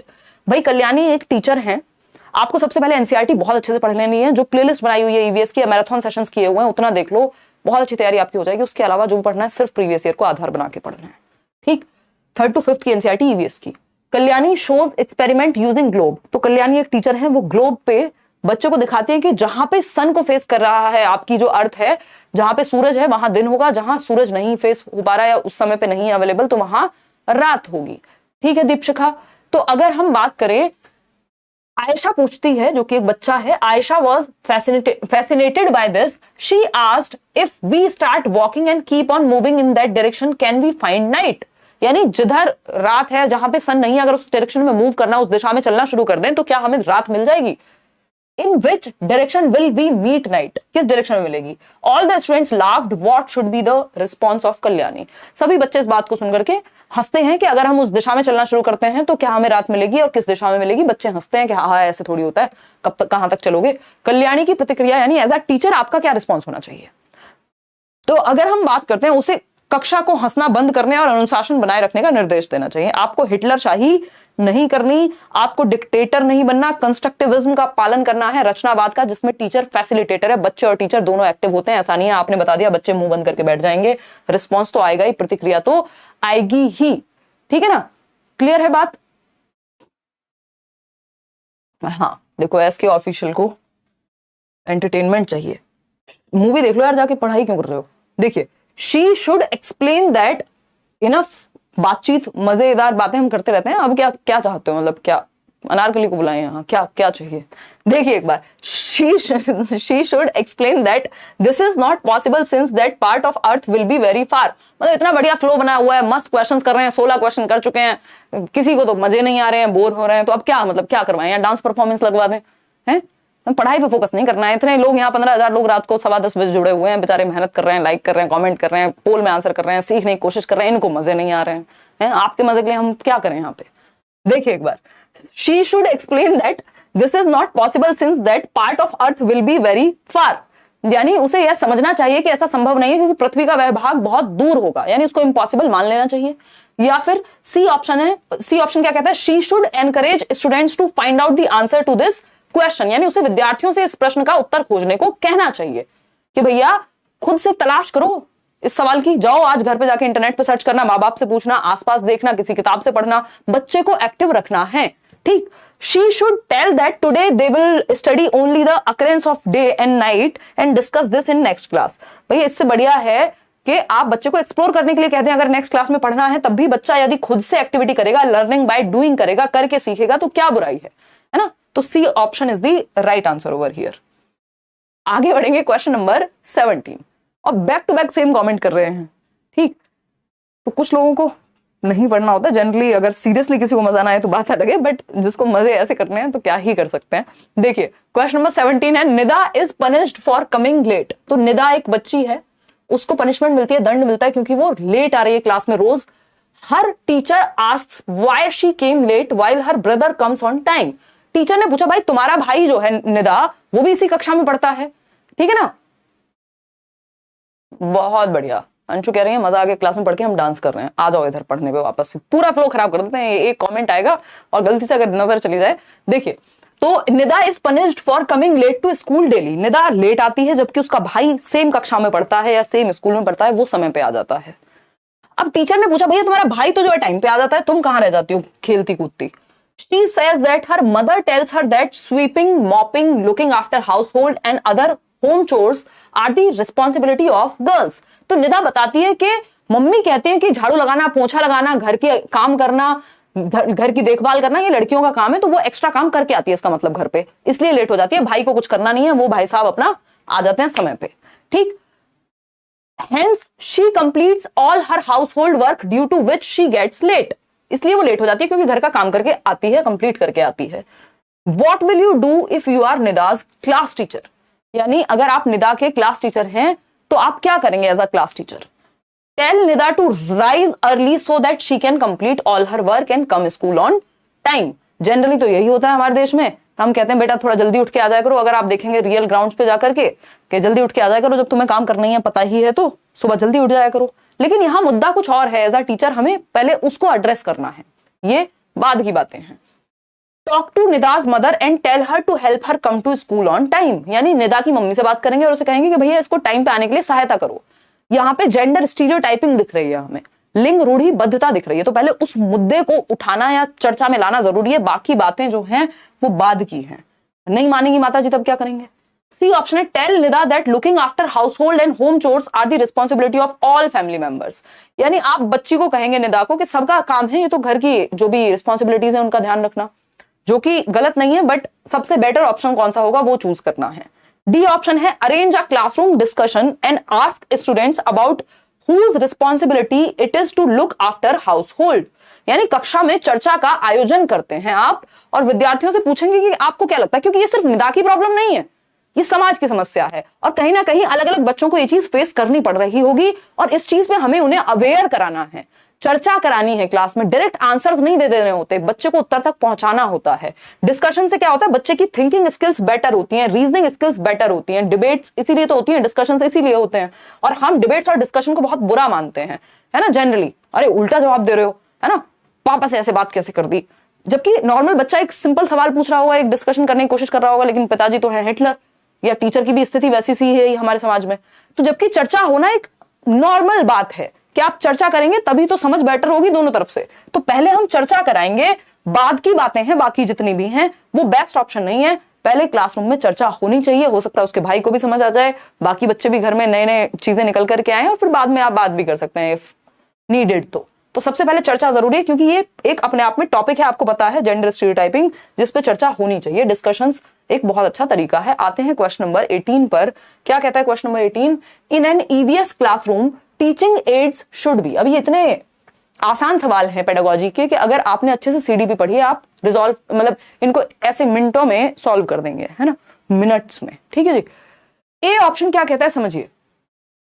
कोई कह रहा है mummy कहेंगी लड़कियों को पराया घर जाना है, पढ़ना और काम सीखना जरूरी है।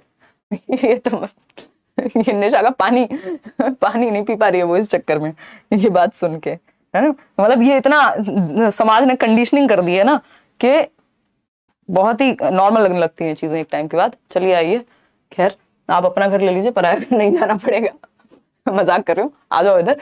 Easily available and from the surroundings, यानी कि पर्यावरण अध्ययन की कक्षा में शिक्षण साधनों को कैसा होना चाहिए, टीचिंग एड्स को कैसा होना चाहिए जो इजीली अवेलेबल हो जाएं, आसानी से उपलब्ध तथा अपने आसपास से प्राप्त किए जा सकें।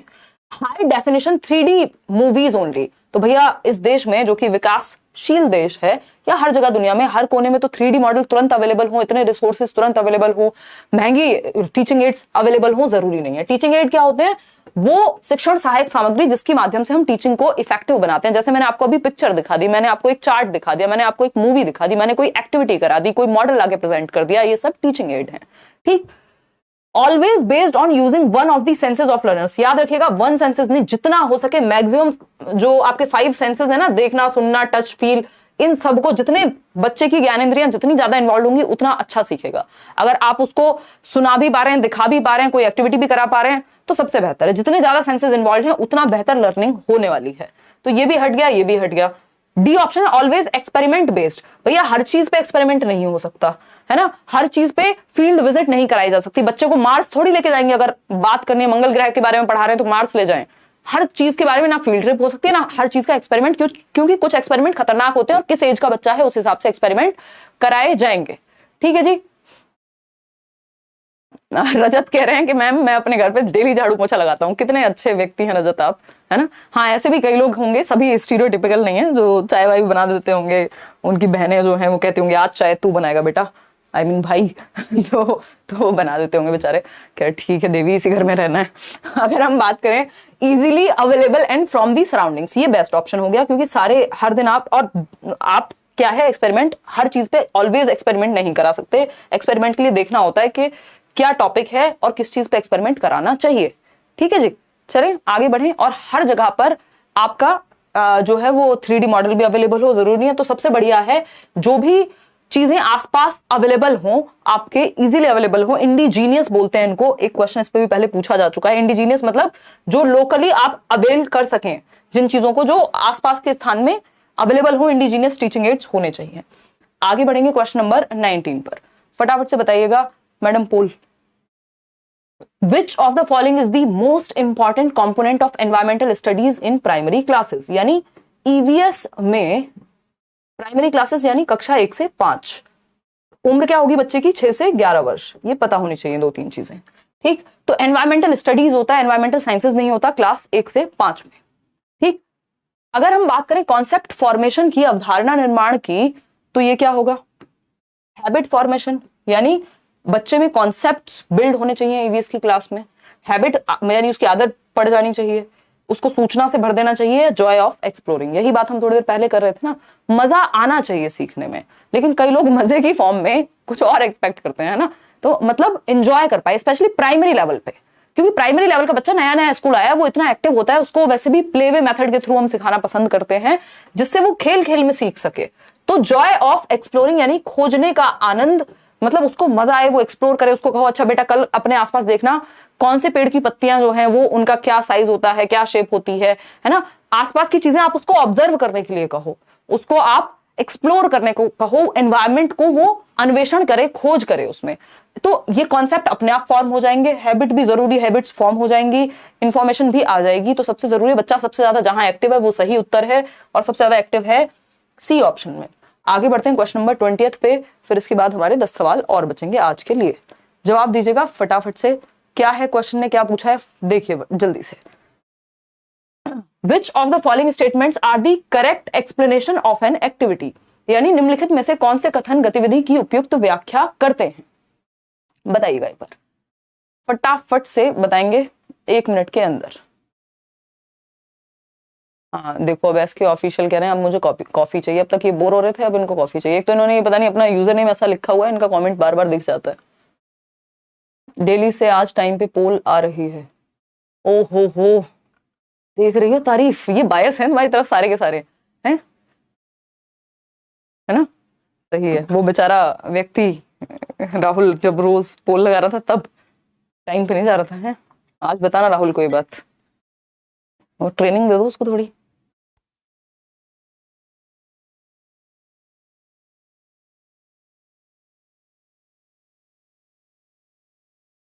कोई कह रहा है साइड हो जाओ, ये समस्या हमारे स्कूल से आज तक बनी हुई है? चलिए हो जाते हैं। देखिएगा, correct explanation of an activity. An activity is a physical, social and mental act. यानी गतिविधि कहेंगे किसको, गतिविधि की उपयुक्त व्याख्या ढूंढनी है। सी ऑप्शन कह रहे हैं 81% लोग, यानी ये वाला। चलो चेक करते हैं। बात तो सही है, गतिविधि जो है वो शारीरिक हो सकती है, समाज में ग्रुप में मिलकर कर सकते हैं आप। मेंटल एक्ट हो सकता है, यानी आप बैठ के कुछ सोच रहे हैं, वो भी एक गतिविधि है ना? आप सोशली ग्रुप में जाकर के कुछ काम कर रहे हैं, वो भी एक एक्टिविटी है। बच्चे को ग्रुप में इन्वॉल्व करा रहे हैं, पौधे लगवा रहे हैं।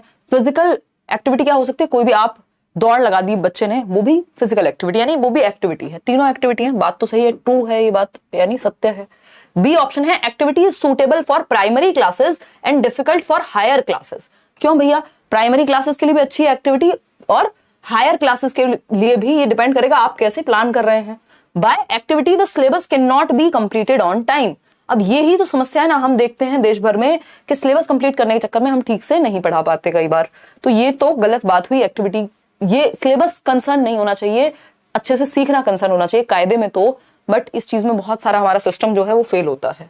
Activity is the process to learn from experience and helps in learning. यानी गतिविधि अनुभवों से सीखने की प्रक्रिया है, जो आप अपने अनुभव से, अपने एक्सपीरियंस से सीखते हैं, करके सीखते हैं। बेसिकली लर्निंग बाय डूइंग होती है, और लर्निंग में आपको मदद मिलती है। तो ए और D is the only right answer, क्योंकि ए और सी हो नहीं सकता, क्योंकि बी और सी गलत है यहाँ पे।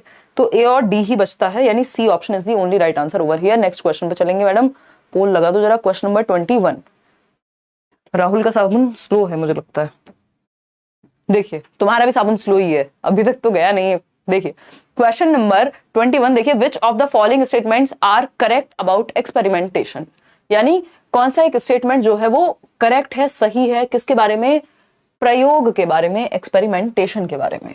पहला ऑप्शन है results of the experiments must be given in the text book so that students can verify. यानी प्रयोगों के परिणाम पाठ्य पुस्तक में दिए जाने चाहिए, जिससे सभी विद्यार्थी पुष्टि कर सके। यानी आप देखते हैं ना बुक में बीच में क्या होता है, एक हेडिंग डाल करके चैप्टर चल रहा है, मान लो ईवीएस है, या आजकल तो बहुत सारे एनसीईआरटी में लगभग आपको हर सब्जेक्ट में मिल जाएगा, तो एक बीच में बॉक्स बना हुआ मिलेगा, है ना? अब इसमें वो थिंक वाले क्वेश्चन डाल सकते हैं, या एक क्वेश्चन पूछ लेगा, या कोई एक्सपेरिमेंट दे देगा अगर साइंस का है या ईवीएस का सब्जेक्ट है आपका, कि ये करके देखो, है ना? दो क्या होती है वो चुंबक, यानी मैग्नेट्स को पास में लाके देखो, या मैग्नेट से आयरन के आसपास कुछ करके देखो क्या होता है। तो उसमें जवाब नहीं होता जनरली एक्सपेरिमेंट में, उसमें आपको टास्क दिया जाता है। तो यहाँ पे बात चल रही है कि क्या जो ये एक्सपेरिमेंट है इसका उत्तर बुक में दिया जाना चाहिए ताकि बच्चे वेरीफाई कर दें, या फिर नहीं दिया जाना चाहिए। तो ये कह रहे हैं दिया जाना चाहिए। Results of the experiments must not be given in the text book so that students themselves can observe, inquire and generalise. यानी बच्चे खुद से ऑब्जर्व करें, करके देखें वो चीज। अगर रिजल्ट दे दिया तो बहुत सारे बच्चे करके ही नहीं देखेंगे। बात तो सही है। 9 बजे डेली हो रही है भाई क्लास, मंडे टू सैटरडे ही मान लो, बट मैं नेक्स्ट सैटरडे से कोशिश करूंगी छुट्टी रखूं, मंडे टू फ्राइडे रखेंगे। Results of the experiments must be provided bye teachers so that students can verify. यानी रिजल्ट मिलने चाहिए। अब इसमें दो चीजें हैं, आप लोग देखते हैं क्या सही उत्तर दे रहे हैं। 33% लोग सी ऑप्शन कह रहे हैं, रिजल्ट्स नहीं देने चाहिए। यहां पे बात ये निकल के आती है बी और डी ऑप्शन सही है। बी और डी में हुई है ना ये बात, must not be provided by teacher since experimentation is about observation, inquiry and generalisation. भाई प्रयोग, बच्चा साइंटिस्ट बनेगा क्यों, प्रयोग क्यों करेगा अगर आपने पहले उत्तर दे दिए उसको?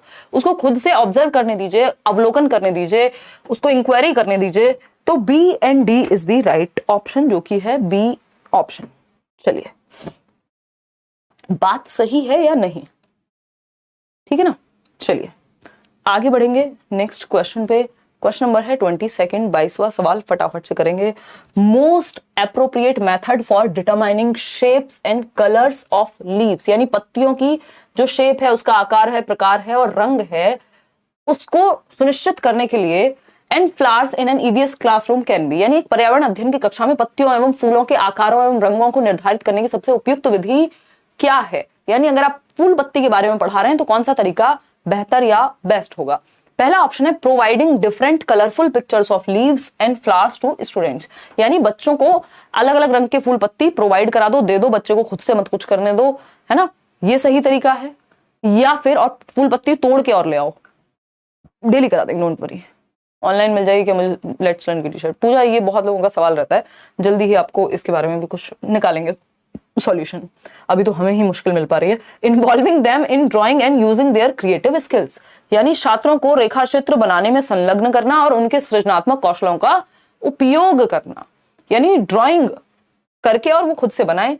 Designing a task involving learners to explore plants and trees, thoroughly repeating the concepts, repetition रटंत विद्या हो जाएगी। सबसे ज्यादा एक्टिव कहां है बच्चा? सबसे ज्यादा एक्टिव है सी ऑप्शन में, बी कह रहे हैं कई लोग, ड्राइंग करना। देखो ड्राइंग से ज्यादा एक्टिव बच्चा ये नहीं होगा जब वो रियल में इन्वॉल्व करेंगे आप उसको एक टास्क में जिसमें वो प्लांट्स और ट्रीज को एक्सप्लोर करेगा, मतलब आसपास के जो पौधे और पेड़ हैं उनमें अन्वेषण करेगा। दैट मीन्स उनको देखेगा कि इस पेड़, ये पेड़ है, इसकी पत्तियां ऐसी हैं, ये वाला पौधा है छोटा, इसकी पत्तियां ऐसी हैं, इस रंग की हैं।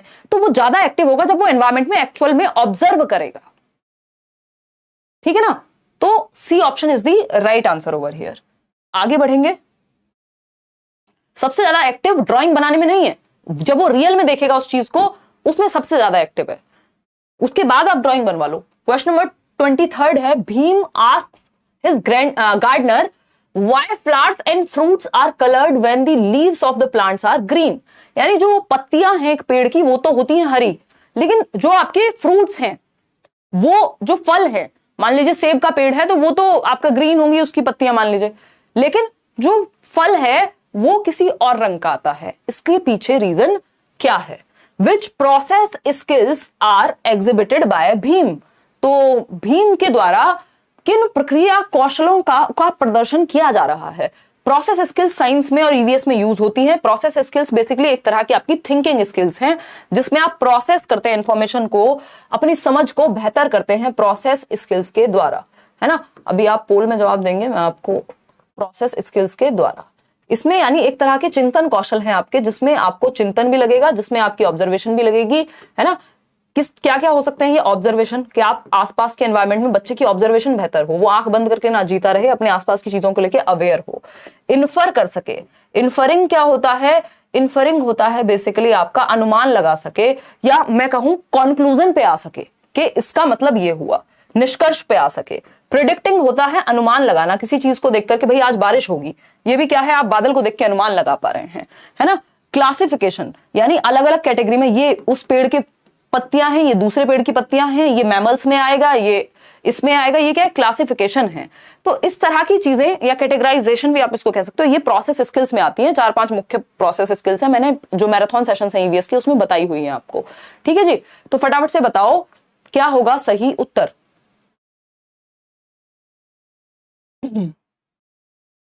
जल्दी बताइए। You are a big motivator for me, आपको देख के पढ़ने लगता है, मन करता है। बहुत बड़े रजत, आज कई सारे कमेंट्स आपके पढ़ लिए मैंने, कई लोग नाराज हो जाएंगे यार, ये बाय डिफॉल्ट आ जाते हैं कुछ कमेंट्स सामने। ऑब्जर्वेशन प्रोसेस स्किल्स किस तरह की प्रेजेंट हो रही हैं? जब भीम ये पूछ रहा है, भीम अपने बागवान करने वाले व्यक्ति से, माली से, गार्डनर से पूछता है फूल और फल रंगीन क्यों होते हैं जबकि पौधों के पत्ते हरे होते हैं, उनसे रंगीन कैसे फूल और फल आ रहे हैं? भीम के जैसे एक येलो कलर का फूल हो सकता है जबकि जो पत्तियां हैं वो ग्रीन ही होंगी, ठीक?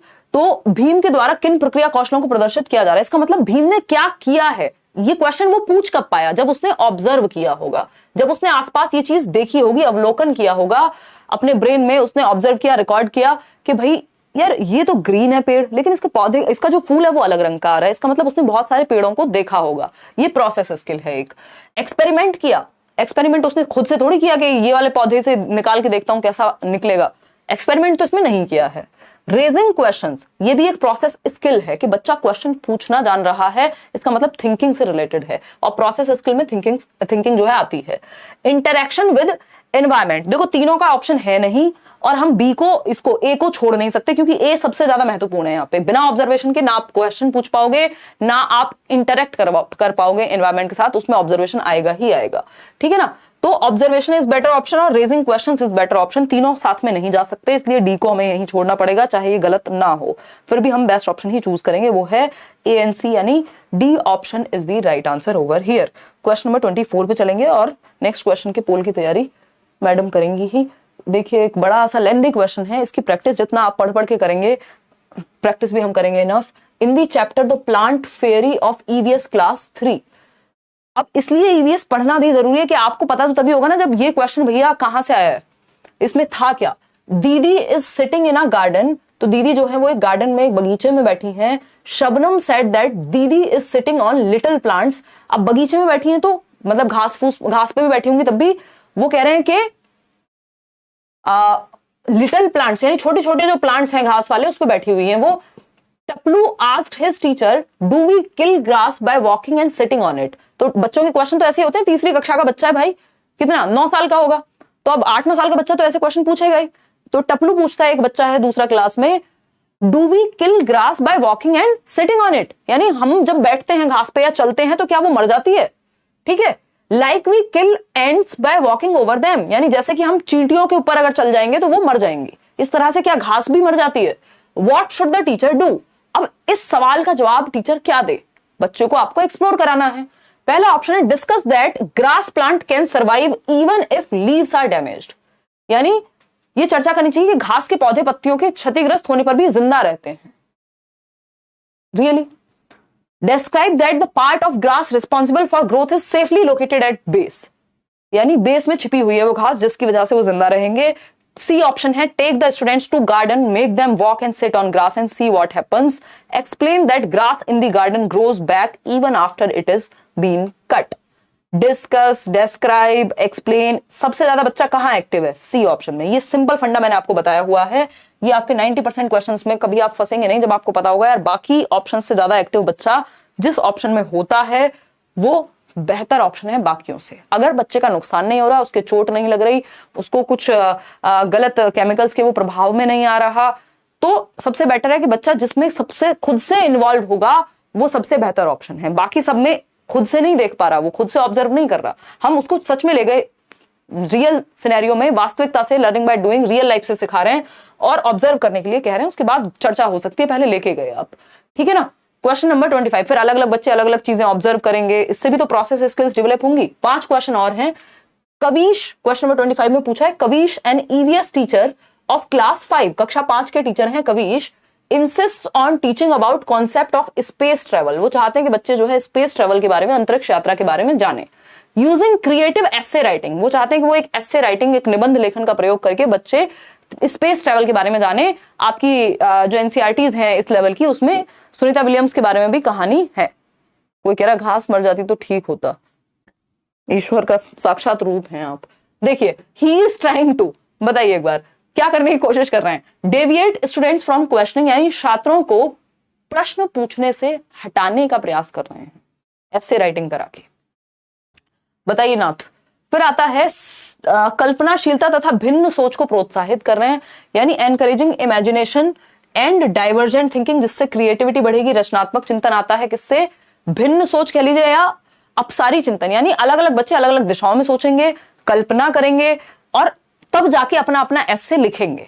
एस्से राइटिंग पता है ना आपको, यूपीएससी तक एस्से राइटिंग कराता है, क्यों, एस्से का पेपर है, क्यों, क्योंकि उसमें आपके जो ऑथेंटिक विचार हैं वो निकल के आएंगे, आप किसी चीज के बारे में क्या कल्पना करते हैं, आपकी थिंकिंग कैसी है, अलग अलग दिशाओं में कैसे सोचते हैं, वो सब निकल करके आएगा वहां पे एस्से के थ्रू। तो ये एक अच्छी स्किल हुई, प्रोसेस स्किल हुई। Promote behaviouristic approach to learning. दुनिया के किसी पेपर में आपको ये बिहेवियरिस्टिक अप्रोच दिखे, इससे दूर भाग जाइएगा। क्यों? क्योंकि इसमें कुछ ही चीजें हैं जो बिहेवियरिस्टिक अप्रोच से हम सिखाते हैं।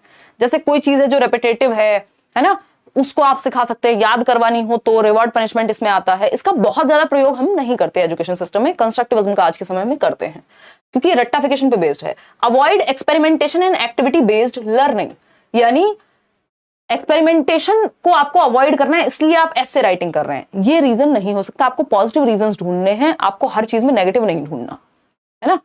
तो ऐसे राइटिंग का क्या क्यों करा रहे हैं ऐसे राइटिंग? तो छात्रों को प्रश्न पूछने से हटाने के लिए, एकदम बकवास बात, कल्पनाशीलता तथा भिन्न सोच को प्रोत्साहित करने के लिए। अब यहां पे समझते हैं चीजें।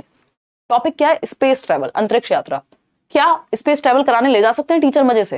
है? अपनी सैलरी में मस्त ले जाएं, कोई बात नहीं है, ले जा सकते हैं। तुम लेके गई हो कई बार, देखो एक बार। तो स्पेस ट्रैवल करवाना इज नॉट इजी। ना तो ये कहेंगे सुगम है और ना ही ये सस्ता है, और खतरनाक तो है ही, और वो भी बच्चों के लिए। तो स्पेस ट्रैवल ऐसा टॉपिक है जिसमें आप फील्ड विजिट नहीं कराएंगे, जिसमें आप या तो मॉडल वगैरह का यूज करेंगे, लेकिन सबसे बढ़िया जो है यहाँ पे वो हमारे पास ऑप्शन है ऐसे राइटिंग का। तो उस हिसाब से हम उसका प्रयोग करेंगे। तो सिर्फ बी ऑप्शन ही सही है। B option is the only right answer over here, यानी बी ओनली। क्लियर है? समझ पा रहे हो? मूवी दिखा सकते थे, वो सब देख के बच्चा ऐसे राइटिंग करेगा, बाद में उसमें सब कुछ आ जाएगा ना। ऐसे जब वो लिखेगा, इसका मतलब जो भी उसने उसके बारे में जाना होगा, स्पेस के बारे में, वो सब कुछ आ जाएगा। क्वेश्चन नंबर 26 देखिए एक बार। वाइल प्रेजेंटिंग चैप्टर 3 क्या है? वाटर ओ वाटर, है ना, जल की बात हो रही है, पानी रे पानी। सीमा को related the lines of poem, यानी सीमा ने कविता की पंक्ति पर जब बात की, और पोएम क्या है? When the water breaks in flood, यानी जब पानी से, जब जल जो है वो बाढ़ लाता है। विद द रीसेंट फ्लड्स इन गुजरात, जो गुजरात में रीसेंट फ्लड्स आए हैं, उत्तराखंड की बात हो सकती है। Chutki asked that why is there flood in Gujarat and not in her city. मान लीजिए छुटकी रहती है दिल्ली में, और छुटकी पूछ रही है भाई गुजरात में क्यों बाढ़ आई हुई है, हमारे यहाँ क्यों नहीं आई हुई, है ना। अब छुटकी को क्या पता, आई होगी तो दिखोगे थोड़ी यहाँ। That why is there flood in Gujarat and not in her city. देखिएगा एक बार, छुटकी तो छुटकी है ना, बच्चे तो इनोसेंट होते हैं, मजाक कर रही हूँ। देखो एक बार। तो which of the following will be the most appropriate to solve this question, यानी सबसे एप्रोप्रिएट तरीका क्या होगा इस सवाल को सॉल्व करने के लिए? क्लासरूम यार मजा मत यार, ये लोग भी हंस रहे हैं उधर से। देखो क्या भाई तुम डिस्टर्ब करती हो। क्लासरूम डिस्कशन, यानी कक्षा में चर्चा करें इस बात पे, या फिर फोटोग्राफ्स दिखा दें बाढ़ की, वर्किंग मॉडल दिखाएं, या visit to the flood area. भैया बच्चे को खतरनाक जगह पे नहीं लेके जाना होता। ये कोई कुतुब मीनार नहीं है दिखाने ले गए, बाढ़ है, एक्चुअल बाढ़, बह जाएगा बच्चा, ठीक है ना। तो ऐसी खतरनाक जगह पे नहीं जाना होता, ना ऐसे खतरनाक केमिकल्स का एक्सपेरिमेंट कराना होता है। फील्ड विजिट उन जगहों की कराई जाती है जो सेफ हो, ठीक है ना। क्लासरूम डिस्कशन, यानी कक्षा में चर्चा हो सकती है, लेकिन क्या इससे बेहतर ऑप्शन है हमारे पास? फोटोग्राफ्स दिखा दें, चलो दिखा सकते हैं, चर्चा भी हो सकती है, लेकिन सबसे रियल जो वर्किंग मॉडल होगा, मतलब जो सबसे रियल टीचिंग लर्निंग एड होगा, वो होगा क्रियाशील मॉडल। वर्किंग मॉडल्स देखे ना आपने, जो जैसे हम 3D मॉडल बना के ले जाते थे, कुछ वर्किंग मॉडल्स होते हैं, उससे पता लगेगा कि भाई यहाँ हिमालयाज होते हैं, या पानी का यहाँ से, तो यहाँ पानी पहले आएगा, या बाढ़ आने की संभावना है, आप इस एरिया में रहते हो तो इसलिए आपके सामने बाढ़ नहीं प्रस्तुत होगी। तो इन दोनों ऑप्शन से ज्यादा बेहतर ऑप्शन है सी ऑप्शन। तो पेडागोजी में हम कई बार चारों ऑप्शन सही होते हैं, लेकिन बेस्ट ऑप्शन आपको 1 नंबर दिलाएगा। तो यहाँ पे सबसे ज्यादा एक्टिव जो होगा बच्चा, या ज्यादा real life representation working model में नजर आएगा।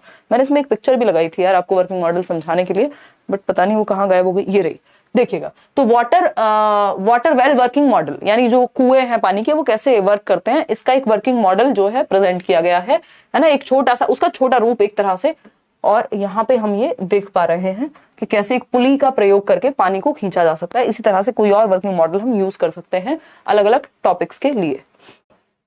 आते हैं क्वेश्चन नंबर 27 पे। अगेन इसी चैप्टर से क्वेश्चन है, बताइएगा, पोल में जवाब दीजिएगा। यस मैम राइट 100%, चलिए बहुत बढ़िया। सी कहा मैंने भी, चलिए बहुत बढ़िया। क्वेश्चन नंबर 27 देखिए, 3 क्वेश्चन और है इसके बाद।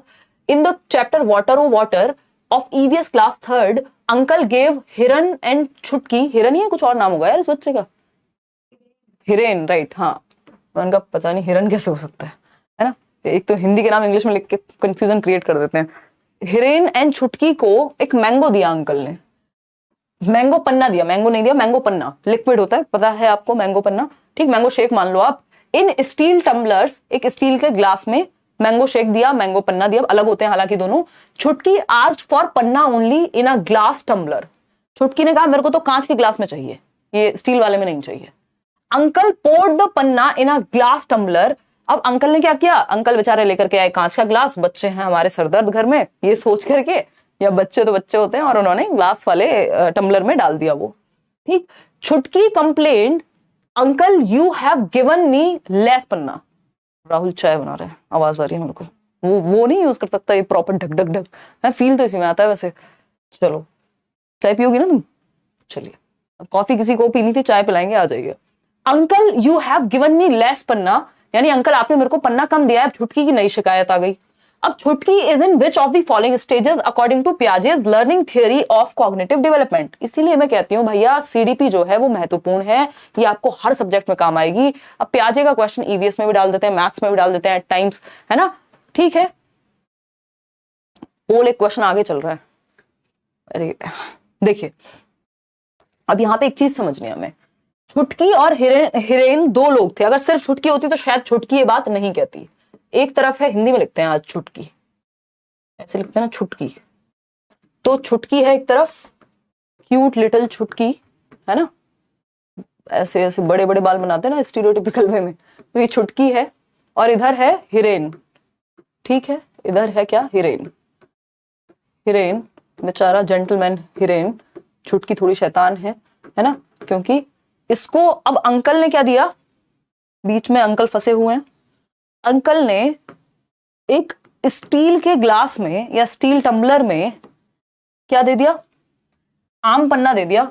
बराबर दिया होगा, दोनों ग्लास एक जैसे दिखते होंगे। किसको? छुटकी को भी और हिरेन को भी। ठीक है, छुटकी को बेचैनी हुई। छुटकी ने कहा अंकल अंकल स्टील ग्लास नहीं चाहिए मेरे को दे दो ग्लास में, यानी कांच के ग्लास में दो, स्टील में नहीं चाहिए। तो स्टील में नहीं चाहिए, अंकल गए उठ के और एक कांच का ग्लास लेकर के आए।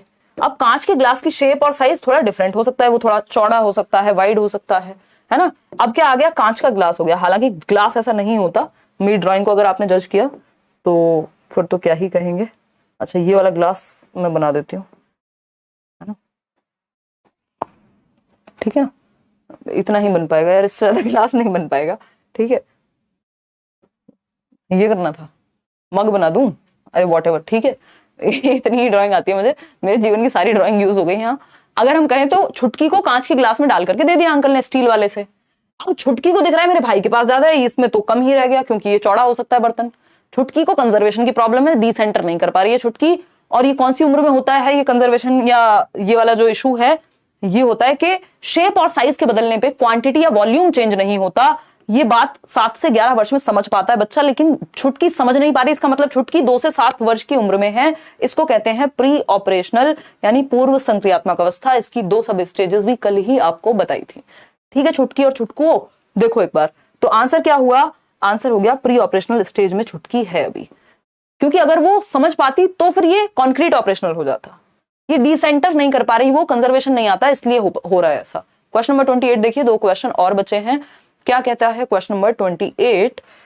कहता है कि for an EVS teacher at primary level, कक्षा 1 से 5 में पढ़ाने वाला ईवीएस टीचर जहां पे बच्चों की उम्र 6 से 11 वर्ष है, including students with individual differences is possible, जहां पे विभिन्न बच्चे हैं, इंडिविजुअल डिफरेंसेस यानी व्यक्तिगत विभिन्नताओं वाले बच्चे हैं, ना सब एक जैसा सोचते हैं। इंडिविजुअल डिफरेंसेस क्या है कि आप लोग अभी 12,500 लोग अगर इतनी रात को जुड़े हुए हैं 11 बजे, है ना, जो नुक्ता लग गया 11 बजे, तो 11 बजे 12,000 लोग अगर जुड़े हुए हैं तो क्या ये 12 के 12,000 लोग एक जैसे होंगे अपने इंटरेस्ट में?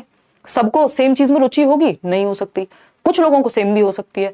इनके इंटरेस्ट में, इनके एप्टीट्यूड में, किसी को जल्दी समझ में आ जाता होगा, किसी को देर में समझ आता होगा। कोई कहेगा अरे समझ तो आ गया यार, आगे बढ़ो, दूसरा कहेगा नहीं नहीं थोड़ा एक्सप्लेन कर दो, है ना। तो ये इंडिविजुअल डिफरेंसेस है। लर्निंग का पेस अलग है, लर्निंग की स्टाइल अलग है। किसी को एग्जाम्पल से समझ आता है, किसी को पिक्चर से समझ में आता है, किसी को जोक्स से समझ में आ जाता है। मतलब इंडिविजुअल डिफरेंसेस हैं, अलग अलग लोग हैं, अलग अलग तरह के हैं, यानी व्यक्तिगत विभिन्नताएं हैं। कोई भी 2 लोग दुनिया में एक जैसे नहीं होते, चाहे वो ट्विंस ही क्यों ना हो, दिखने में एक जैसे हो सकते हैं, अपने इंटरेस्ट, एप्टीट्यूड, एटीट्यूड, इंटेलिजेंस सब में बराबर होंगे जरूरी नहीं है। इंटेलिजेंस में तो हालांकि आईक्यू जो है 60% लोगों का, मोर देन 50%, आधी दुनिया की जो आबादी है, आईक्यू एवरेज आईक्यू होता है हमारा सबका, तो आईक्यू में तो फिर भी कॉमन आपको ग्राउंड मिल सकता है। 1-2% लोग होते हैं जो बहुत जीनियस होते हैं, 1-2% लोग ही होते हैं जो बिल्कुल रिटार्डेड होते हैं। तो ये विभिन्नताएं हैं, ना हम दिखने में सेम होंगे सारे, ना हम सेम जाति, समूह, संप्रदाय, आर्थिक स्थिति, बहुत सारे ग्राउंड्स पे डिफरेंट होते हैं। इसी को इंडिविजुअल डिफरेंसेस कहते हैं कि कोई भी, जैसे बोला जाता है ना 5 उंगलियां एक जैसी नहीं होती, तो वही बच्चे विभिन्नता में एकता की बात करनी है, यूनिटी इन डाइवर्सिटी की बात करेंगे यहाँ पे। तो इंडिविजुअल डिफरेंसेस से डील करने के लिए आप क्या करेंगे? By giving individual home assignments. भैया सबको कह दो घर से काम करके लाना, हमसे तो डील हो ही नहीं पाएगा, ये सबसे खराब तरीका हो गया। As it is an easy task, कहेंगे कि आसान टास्क है इसलिए घर से ही कर लाना यार। By making students work in heterogeneous groups, अभी कल परसों बात हुई थी ना इस पे, यानी विषम समूहों में कार्यों को देंगे बच्चों को। Bye teaching all chapters in a similar manner, जब बच्चे डिफरेंट हैं तो एक तरीका क्यों होगा सिखाने का? मल्टीपल वेज में सिखाइए किसी भी चीज को, किसी को एक्टिविटी कराइए, किसी को ऑडियो से कुछ सुनाइए, किसी को पिक्चर दिखाइए, है ना, डिफरेंट तरीके। पिक्चर मतलब मूवी नहीं, इमेज, ठीक है ना, फोटोग्राफ। अगर हम बात कर रहे हैं यहाँ पे, तो सी ऑप्शन आप में से 68% लोग सही कह रहे हैं, यानी सी ओनली, यानी सी जो है इन सब ऑप्शंस में बेटर है। By making students work in heterogeneous groups. देखिए 2 प्रकार के ग्रुप होते हैं, कल कोई पूछ रहा था ना हेट्रोजेनस और होमोजीनियस क्या होता है। हेट्रोजेनस और होमोजीनियस, हम कोशिश करते हैं हेट्रोजेनस ग्रुपिंग करें, विषम समूह बनाए, सम समूह ना बनाए। सम का मतलब एक जैसे हैं, जहां जब सब एक ही जैसे हैं तो नया क्या सीखेंगे एक दूसरे से? हम डिफरेंट होंगे तब तो नई नई चीजें सीख पाएंगे ना। तो अगर हम बात करें यहां पे, तो हेट्रोजेनस ग्रुप इंडिविजुअल डिफरेंसेस को डील करने के लिए बनाए जाने चाहिए, हेट्रोजेनस ग्रुप्स, ठीक है, यानी विषम समूह, विषम समूह, ठीक है बात या नहीं? ठीक है। होमोजीनियस ग्रुप्स होते हैं दूसरे, होमोजीनियस का मतलब है यहां सम, मतलब लगभग सेम क्षमताओं वाले बच्चे एक साथ बैठेंगे, सम समूह, राइट। अगर हम बात करते हैं किस चीज की, बेटर कौन सा है? एनी डे बेटर है हेट्रोजेनस ग्रुप्स। कहीं कहीं पे इसको काम में ले लेते हैं, लेकिन most of the time homogeneous को हम अवॉइड करते हैं। अब होमोजीनियस कई प्रकार से हो सकता है। सेम एज के बच्चे हैं तो एज तो लगभग सेम ही होती है एक क्लास में, क्योंकि आरटी जो है उसने होमोजीनियस बनाया हुआ क्लास को एज वाइज, ठीक है, कि 6 से 14 वर्ष के बच्चे कक्षा 1 से 8 के बीच में होंगे, तो एज वाइज तो होमोजीनियस होगा तो चल भी जाएगा। लेकिन आपका क्षमता, सारे बच्चे हैं जो 50% लाने वाले बच्चे हैं उनको एक ग्रुप में डाल दिया, है ना, जो मैथ्स में अच्छे हैं उनको एक ग्रुप में डाल दिया, जो इंग्लिश में अच्छे हैं उनको एक ग्रुप में डाल दिया। ये है होमोजीनियस ग्रुप, कि इंग्लिश में जो अच्छा स्कोर कर रहे हैं, जो 30% आने वाला बच्चा, ऐसा करते हैं ना कई बार कि सेक्शन ए में वो बच्चे हैं जिनके 90% आ रहे हैं, बी सेक्शन में उन बच्चों को डाल दिया जिनके 33% आ रहे हैं। तो मान लेते हैं मैथ्स अच्छी है जिन बच्चों की, जो अच्छे नंबर लाते हैं मैथ्स में, उनको एक ग्रुप में डाल दिया सारे बच्चे। जो फर्स्ट आते हैं या जो बेसिकली शुरू के टॉप 10 हैं उनको एक ग्रुप में डाल दिया, है ना, जो टॉप स्कोरर्स हैं अगर मैं कहूं। ये होमोजीनियस है। इसमें नया सीखने की संभावना कम होती है कि जिस बच्चे को मान लीजिए ज्योग्राफी में इंटरेस्ट है तो उनको उनका एक ग्रुप बना दिया, बाकी बच्चों का एक ग्रुप बना दिया। जबकि हमारा ग्रुप कैसा होना चाहिए? मिक्स्ड ग्रुपिंग होनी चाहिए, विषम, मतलब अलग अलग बच्चे अलग अलग चीजें सीखें। एक बच्चा है जिसको ड्राइंग बहुत अच्छी आती है, दूसरा बच्चा है जिसकी इंग्लिश बड़ी अच्छी है, तीसरा बच्चा है जिसका गणित बहुत अच्छा है, तो सब एक दूसरे से बहुत सारी चीजें सीख पाएंगे। हेट्रोजेनस ग्रुप में विभिन्नता में एकता की बात सीख पाएंगे, रहना सीख पाएंगे एक साथ। तो मिक्स्ड ग्रुपिंग करनी है। ऐसे ही जब हम बात कर रहे थे कि जो अर्ली चाइल्डहुड है वहां पे होमोजीनियस ग्रुपिंग होती है एक तरह की। होमोजीनियस मतलब किस सेंस में? वो gender wise homogeneous. Gender wise क्या, जो ये चीज अब कहीं की कहीं जा रही है, बट ये जरूरी है यही समझना। अर्ली चाइल्डहुड जो है 2 से 6 वर्ष के बच्चे जब छोटे होते हैं, इससे पहले तो बिल्कुल ही अकेला रहेगा बच्चा या फिर ज्यादा ग्रुप में तो बिल्कुल नहीं खेल पाता। इस उम्र में फिर भी थोड़ी बहुत देर के लिए टेम्परेरी फ्रेंडशिप्स बनती हैं। लेटर चाइल्डहुड तो गैंगेज है, यहाँ तो खूब ग्रुप्स में खेलेगा बच्चा, है ना। उत्तर बाल्यावस्था, ये यही समझ लेंगे तो ईजी हो जाएगी चीज, है ना। 6 से 12 वर्ष और ये है आपकी 2 से 6 वर्ष, इसी को टॉय एज भी कहते हैं। अब यहाँ पे जेंडर वाइज होमोजीनियस नहीं हेट्रोजीनियस ग्रुप बन रहे हैं। भाषा पे ध्यान दीजिएगा, जेंडर वाइज हेट्रोजेनस ग्रुप्स, यानी बच्चा ये नहीं देखता कि वो जिस बच्चे के साथ खेल रहा है उसका जेंडर सेम है या नहीं है।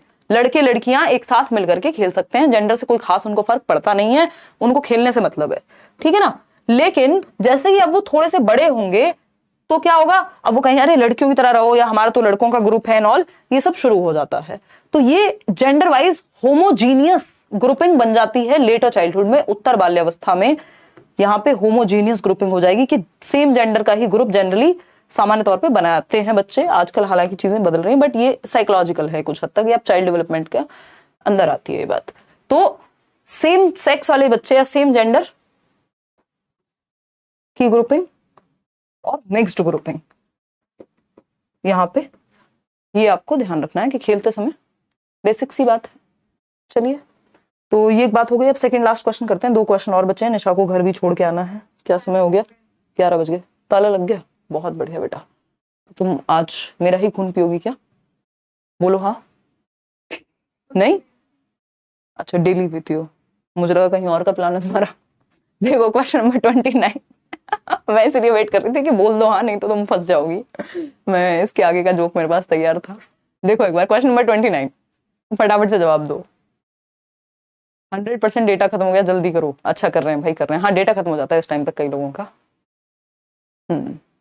इन लोगों का अगर बस चले तो ये आपकी फोटो ही कॉपी पेस्ट करने लग जाए। देखो एक बार समझो, अगर हम बात करें क्वेश्चन नंबर 29 की, क्या है? शमा एक बच्ची है, कैन नॉट सी, जो देख नहीं सकती, विजुअली चैलेंज्ड है। His mother, excuse me, her mother होगा वैसे तो, हर मदर ब्रिंग, भाई शमा एक बेटा भी हो सकता है, मतलब बच्चा भी हो सकता है, मेल चाइल्ड भी हो सकता है, यहाँ पे मेल ही माने। शाम होगा या तो ये फिर इन्होंने कुछ गड़बड़ की हुई होगी।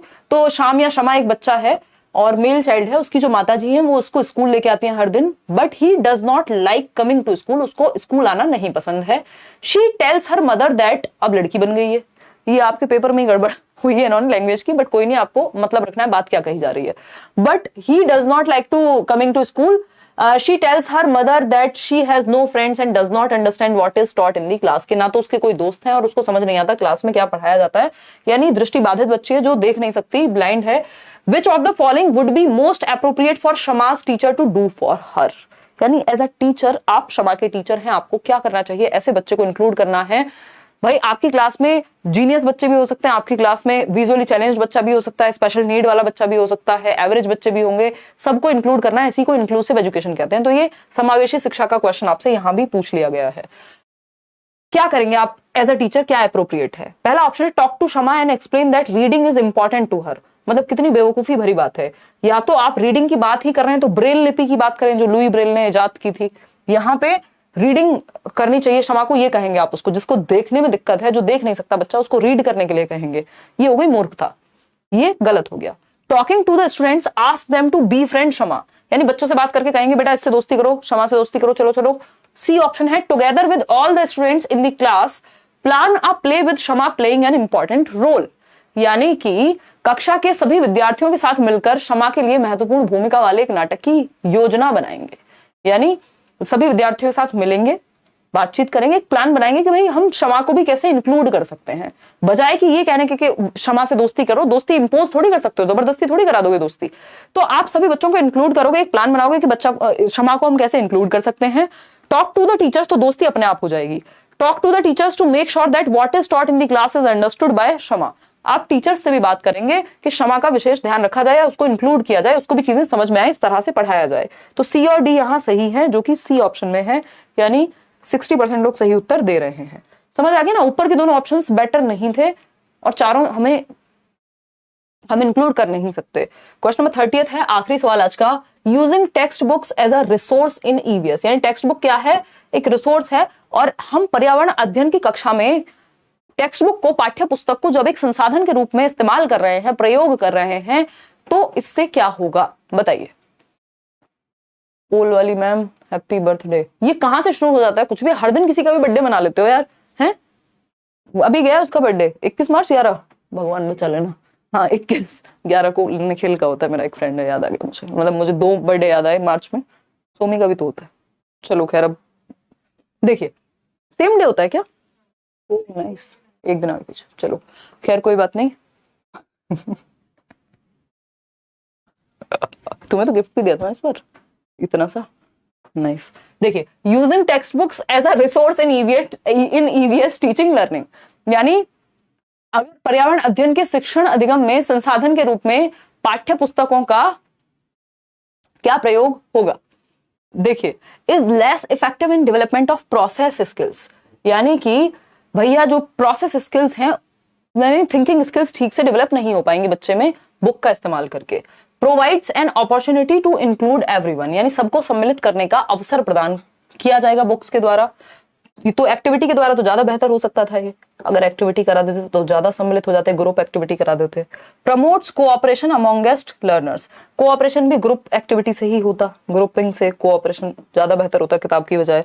इज एब्सोल्युटली नेसेसरी, हाँ भैया नेसेसरी है, नितांत आवश्यक है, बट दैट डजंट मीन कि सिर्फ टेक्स्ट बुक ही नेसेसरी है।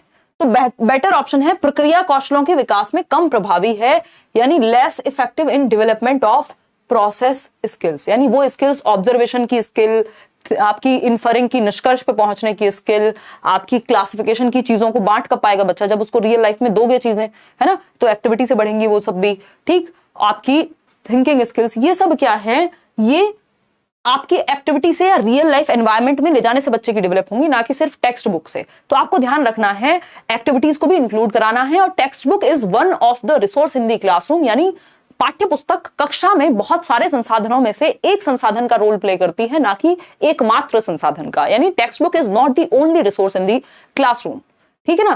तो टेक्स्ट बुक को सब कुछ या सर्वो सर्वा नहीं बना लेना है, ऑलमाइटी नहीं है, वन ऑफ द रिसोर्सेज है। तो टेक्स्ट बुक का ज्यादा यूज अगर ईवीएस में करेंगे, जबकि ईवीएस में एक्टिविटी का यूज ज्यादा होना चाहिए, तो हमारी जो प्रोसेस स्किल्स है बच्चे की, चाहे वो ऑब्जर्वेशन हो, एक्सपेरिमेंटेशन हो, क्लासिफिकेशन हो, निष्कर्ष पे पहुंचना हो, इन्फरिंग हो, प्रेडिक्शन हो, वो नहीं ठीक से डेवलप हो पाएगी, ठीक है।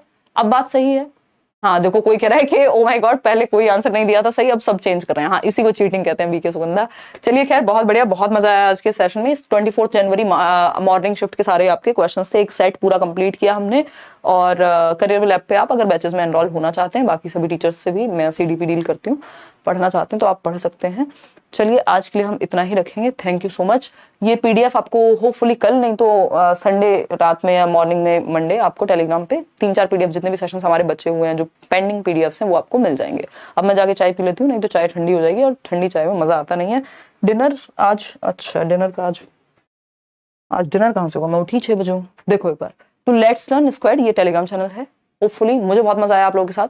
सेशन पसंद आया हो, लाइक शेयर सब्सक्राइब आप कर लीजिएगा, बेल आइकॉन प्रेस कर लीजिएगा, ताकि जो भी सेशंस होते हैं नोटिफिकेशन चला जाए। टेलीग्राम से पीडीएफ डाउनलोड कर लें, है ना। धन्यवाद। बी योर ओन कांस्टेंट, अपने साथ बने रहें जीवन में, ठीक है ना। कोई आपके साथ हो ना हो, आप अपने साथ होने जरूरी है, ठीक है ना। चलिए, पोल वाली दीदी को देखना है, मैम को देखना है, आ जाइए। तो आउट ऑफ 30 कितने ठीक हुए, अच्छा ये बता देना। इनको आप यूट्यूब पर सर्च करेंगे पोल वाली दीदी या वॉट एवर, तो आपको मिल जाएंगे। किसी ना किसी चैनल ने मुझे लग रहा है डाला हुआ, बीच में निकाल के एक दिन दिखाया था। आउट ऑफ 30 जो है वो कितने ठीक हुए ये आप बताएंगे। पीडीएफ शेयर कब करेंगे मैम? मंडे तक हो जाएगा। याचना जैन, ओके जी। अगर क्वेश्चन में मैमल पूछता है और ऑप्शन में एलिफेंट और वेल दोनों आता है, कौन सा ऑप्शन चूज करेंगे? आपसे दुश्मनी थोड़ी है उन्नति उनकी कि दोनों आपसे कहेंगे और फिर कहेंगे एक ही चूज करो दोनों में से, है ना भाई। अगर बिगेस्ट पूछेगा तो एलिफेंट, अगर नॉर्मली पूछा है तो दोनों ऑप्शन का सही, ए एंड बी बोथ का भी तो ऑप्शन दे सकता है ना। तो आपसे दुश्मनी नहीं है उनकी, डोंट वरी, कि आपको फेल करके ही मानेंगे, है ना। मैं आपका बर्थडे कब होता है? 10 सितंबर। चलिए 10 सितंबर उदय सर की क्लास होगी शायद मंडे ट्यूसडे। अभी वो घर गए हुए हैं वीकेंड पे पूरे ऑफिस की छुट्टी होती है। मैं देखो आपके साथ खड़ी हुई हूँ, मजा आ रहा है बहुत। चलिए खैर, आज के लिए इतना ही, धन्यवाद, थैंक यू सो मच। ये सारी प्रीवियस प्लेलिस्ट देख लीजिए, ईवीएस की अलग अलग सब्जेक्ट की मैराथन सेशंस देख लीजिए। 26/30 4 क्वेश्चन रॉन्ग हो गए हैं। पेडागोजिकल क्वेश्चंस को अच्छे से पढ़िए, वो अगर आप वो देख लेंगे ना मैराथन, जिसमें पेडागोजी की भी मैंने एक मैराथन ली हुई है, आपके बहुत सारे क्वेश्चंस गलत होने से बच जाएंगे। सॉरी। और ये मैं पहला सेट देख रही हूँ ऐसा अपने जीवन काल में जिसमें ईवीएस की थीम के बारे में एक सिंगल क्वेश्चन नहीं है। मतलब ये इन्होंने अपनी मर्जी से अलग ही तरह के क्वेश्चन बना दिए हैं। पेडागोजी हालांकि इसमें अच्छे लेवल की है, मतलब ठीक ठाक लेवल भी है, और पेडागोजी के 15-16 क्वेश्चन हैं। बाकी में इन्होंने कॉमन सेंस वाले क्वेश्चन या कुछ एनसीईआरटी से जोड़ दिए हैं। ना तो इसमें ट्रेन पूछा, ना इसमें डायरेक्शन पूछा, ना इसमें मैप पूछा, ना इसमें थीम्स ऑफ ईवीएस पूछा, ना इसमें इंटीग्रेटेड लर्निंग पूछा। तो ये 5 टॉपिक तो ऐसे हैं जो हर पेपर में आपको देखने को मिलते हैं और इस सेट में नहीं पूछे गए। वो आगे आने वाले सेट्स में डिस्कस करेंगे। मंडे को, कल संडे है, हो सकता है मैं छुट्टी करूं, हो सकता है संडे वार्ता लूं, इंस्टाग्राम पे क्वेश्चंस पूछ करके, तो हो सकता है, अभी उस पर मैं श्योर नहीं हूँ। इसके अलावा मंडे को हम मिलेंगे 9 बजे, पूरी कोशिश है 9 नहीं तो 9:15, 9 बजे मिलेंगे और हम करेंगे वाइगॉस्की को डिस्कस, ठीक है ना। संडे को क्लास नहीं होगी, संडे को आप आराम करें, बस बातें करेंगे हम, अगर चर्चा करेंगे, डिस्कशन करेंगे, संडे वार्ता उसी को कहते हैं। अगर हुआ तो हो सकता है छुट्टी भी कर दूं मैं, क्योंकि यार एक दिन तो मेरे को भी चाहिए, बहुत बैक टू बैक क्लासेस हो रही हैं अभी, है ना। पोल वाली मैम से परिचय कराएंगे, अभी सीटेट पढ़ लो, अंत में कराएंगे। चलिए ध्यान रखिए, take care, bye bye, good night. कोई और विचार हो तो आप कमेंट्स में बता दीजिएगा। Thank you so much.